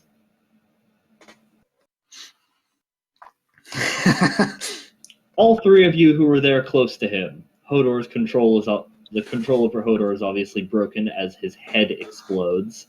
If he was capable of maintaining it all through having his arm blown off or his chest and stomach kind of opened by Thaddeus' bullets. All of you make agility tests. Hodor just falls on his knees, holding his head. That is a pass. Okay, Hodor is drenched in Thowlin. You two managed to Whoa, successfully not yet. dodge. Not yet. There's a... Oh, yes. You can go ahead and roll your force field to see if you're drenched. I am not drenched. Okay, the power field blood as it sparks against the field. Can I just use my little teleporty thing? You're not in range of that, are you? Oh, okay. Yeah. You're all the way back. Yeah, if you were in the radius, your teleporting thing would be relevant. We're back Shut up, out of 15 the minutes. Gallagher splash zone. Yay! Gaius just shows up 15 minutes late with a Starbucks, and he's like, "What I miss?" What did I miss? What did I miss? I wanted a coffee. You guys, we were going off to do a big thing, and I was just, it's been a long day. But okay, Thowlin's corpse splats to the ground, his head popped like a melon, his arm ripped off by bullets sprayed out of Thaddeus's gun, and viscera laying sprawled out of his chest and stomach. Denev's wandering up in her power armor, and just like, would you all mind stepping back several feet? There's a fiery glow coming from within his body that is slower and slower, growing dimmer.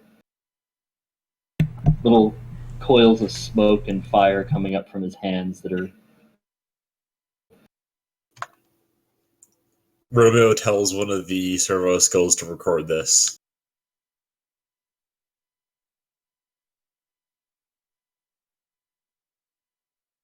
They do so. Hodor literally just gets up and walks straight to the underdecks. He is getting super hammered right now. You got mine? Dude, he fucked with your mind. He mind fucked you. Yeah. He did. So waiting until that particular glow dies down, and then immediately flamethrowering all the leftovers.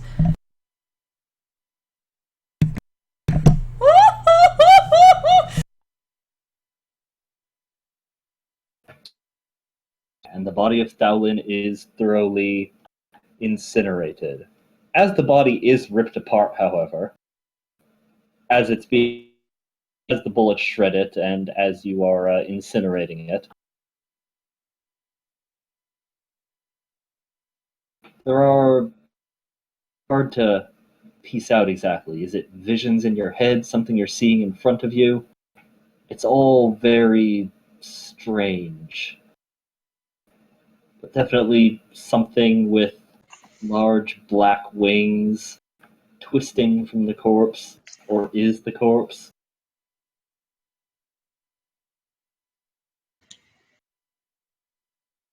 Dark feathers floating all around. Hear the cry of a raven.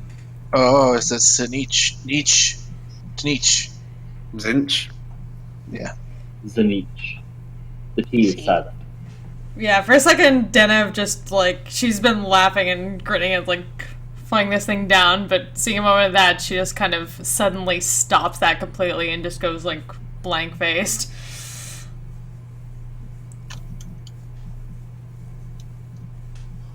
And then just looks really, kind of glares at it and continues flamethrowing.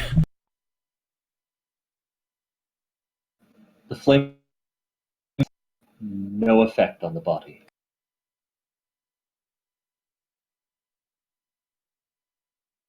Wow, it just got left over.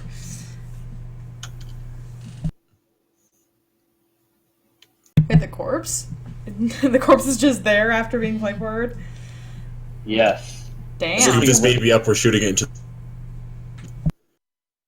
His clothing is thoroughly torched, but the body itself does not, just refuses to burn. Ew. Yep. Yeah. Yep. Yeah. Second.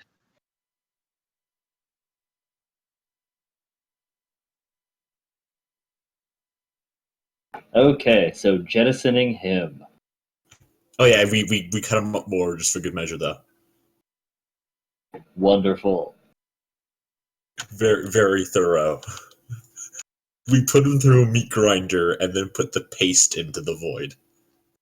And then, And and big then we ashes basically into the dust cloud. we destroy the meat grinder for good measure. Yeah, we shoot the grinder out to the void too. And presumably your void shooting mechanism is shot out into the void. And then we shoot the ship out to the void. Wait. Wait. So it's just like this little frozen mini meat nebula. Sounds It's a meat, delicious. it's a meat steroid. Just like a little frozen cloud floating through space. I'm 100% certain that demon is going to come and murder me one day. No, probably us first. You didn't actually hurt it. Well, I mean, No, not actually, until. I was the first one to shoot it. I was the first one to hurt it. That's true, but you weren't the first one to attack it. Sorry, I was the second one. I was the second one to hurt it because Yeah. Hodor hit it. Yeah, Hodor and Thaddeus definitely hurt it the most. Yeah, when we see the conjuration of the demon, Remo was just like, I'm pretty sure I'm going to see you again sometime. You guys haven't really had much in the ways of dealings with Zenithian demons. Yeah. If he said that, they are. if he said that, Dennis would just like be pretty stoic in that, and just eventually say, "Not if I have anything to do with that." Basically saying that she is going to run them the hell away from anything and warp with the ship.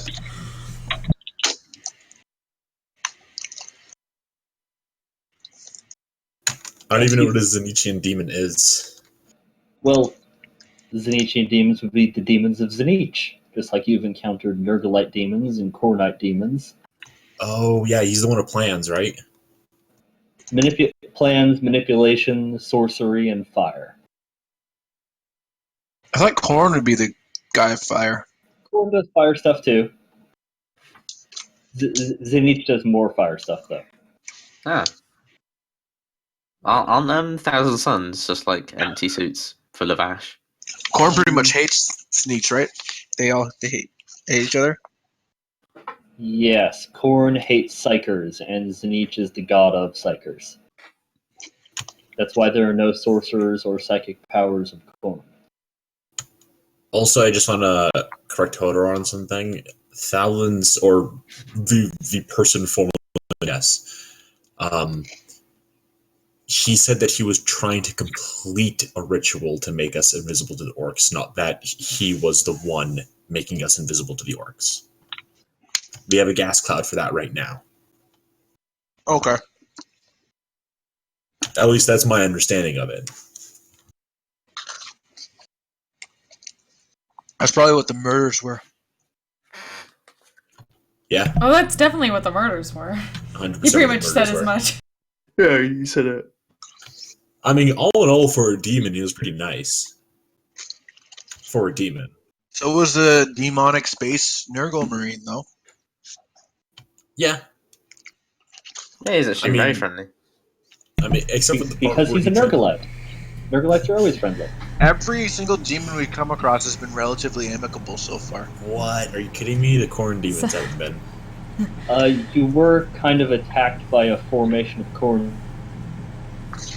When was that? as you were heading into the woods on Martell. They I remember. met out and formed up to meet you in battle. Yeah. Sometimes the demons help you out, but it's never for your sake. Yeah. I mean, don't get me wrong. But all the named demons we've come across have been relatively amicable. I mean, this demon is unnamed. Thalin was that he possessed. And also, going off of what Zennith said, like, yeah, he was pretty nice for a demon. Doesn't mean we couldn't not put him down once we figured out he was a demon. Yeah, of course not. I'm just saying. They have all been rather good guys. Have you met any other actual talking demons besides Thalin? Oh, Space Marine wasn't a Nurglite. demon. Never mind. He wasn't a demon. Oh, yeah, Yeah, right. this He's like a play champion or something. He was a plague sorcerer. Right. Right, so now we've specifically answered the question, can demons speak? Well, he's technically a demon-possessed person, but yeah, I guess it's the demon speaking through him. Well, no. Like, he was possessed, but, like, the soul of the person was consumed way long ago. How much Yeah. XP did we get? Oh, yes, XP. 100 XP. 100 XP.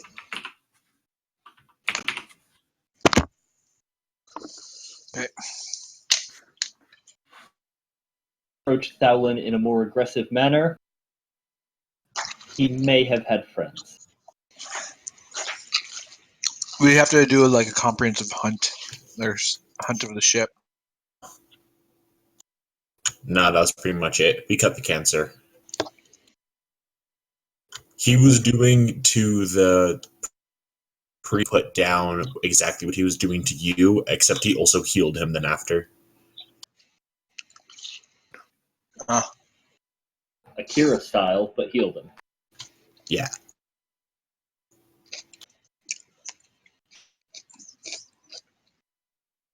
But, yeah, all someone needed was forbidden lore heresy. Yeah. Forbidden lore heresy, and they would have been like, that's a demon host. Also, interesting note, all you need is forbidden lore heresy to make a demon host anytime you want. Oh, cool. Just a couple forbidden lore, a demon, bind demon to my will. Okay, demon host.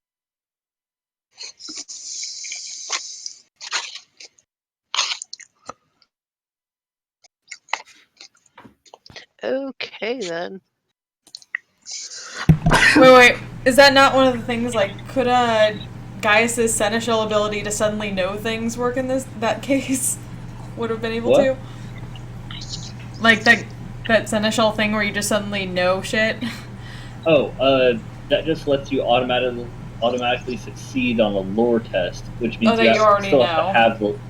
Yeah, you Gotcha. still have to have the lore skill. You just auto succeed on the test. Gotcha, I wasn't sure. Okay.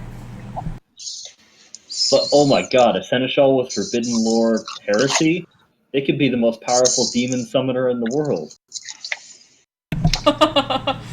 Guys, don't get idiots. Well, No. Life goals. No. All they need is a few fate points, and they could bind fucking Herald. Okay, now, quick question. Difference between Gaius and having this lore? Learning that lore either through roleplay or a class opening from having an advance available.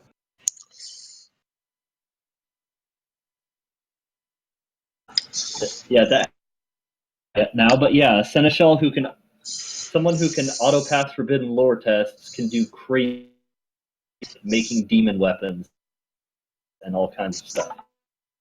good to know. No. You get it at rank 4. It's on your list at rank 4. Yeah, we don't want to be hunted down by the Imperium for the same reason. Our good old now dead Inquisitor was being hunted. Gaius, that's heresy. That's such heresy.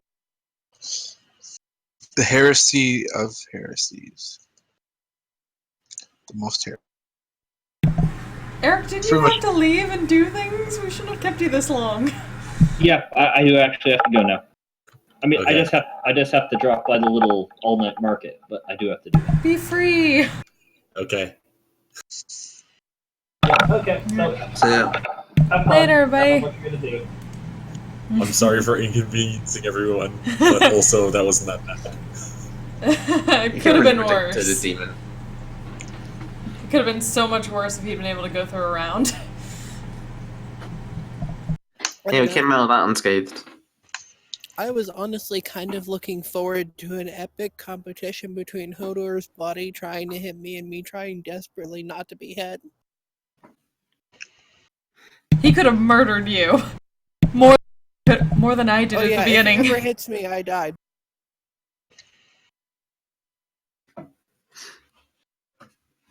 But he would have had a minus 30 to his weapon skill. And I have the shield with the plus 25 to plus 35 on parry checks.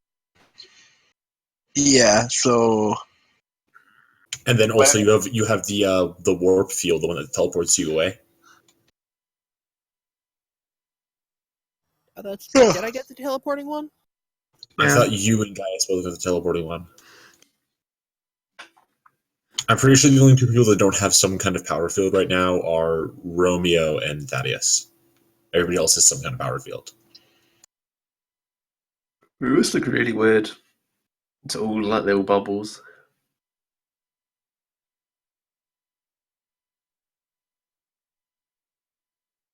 Okay, I'm gonna go walk my dog and then go to bed. Again, sorry for inconveniencing everyone. Yeah, it's fine. Okay, Night. night. Yeah. See ya. We'll talk about it later.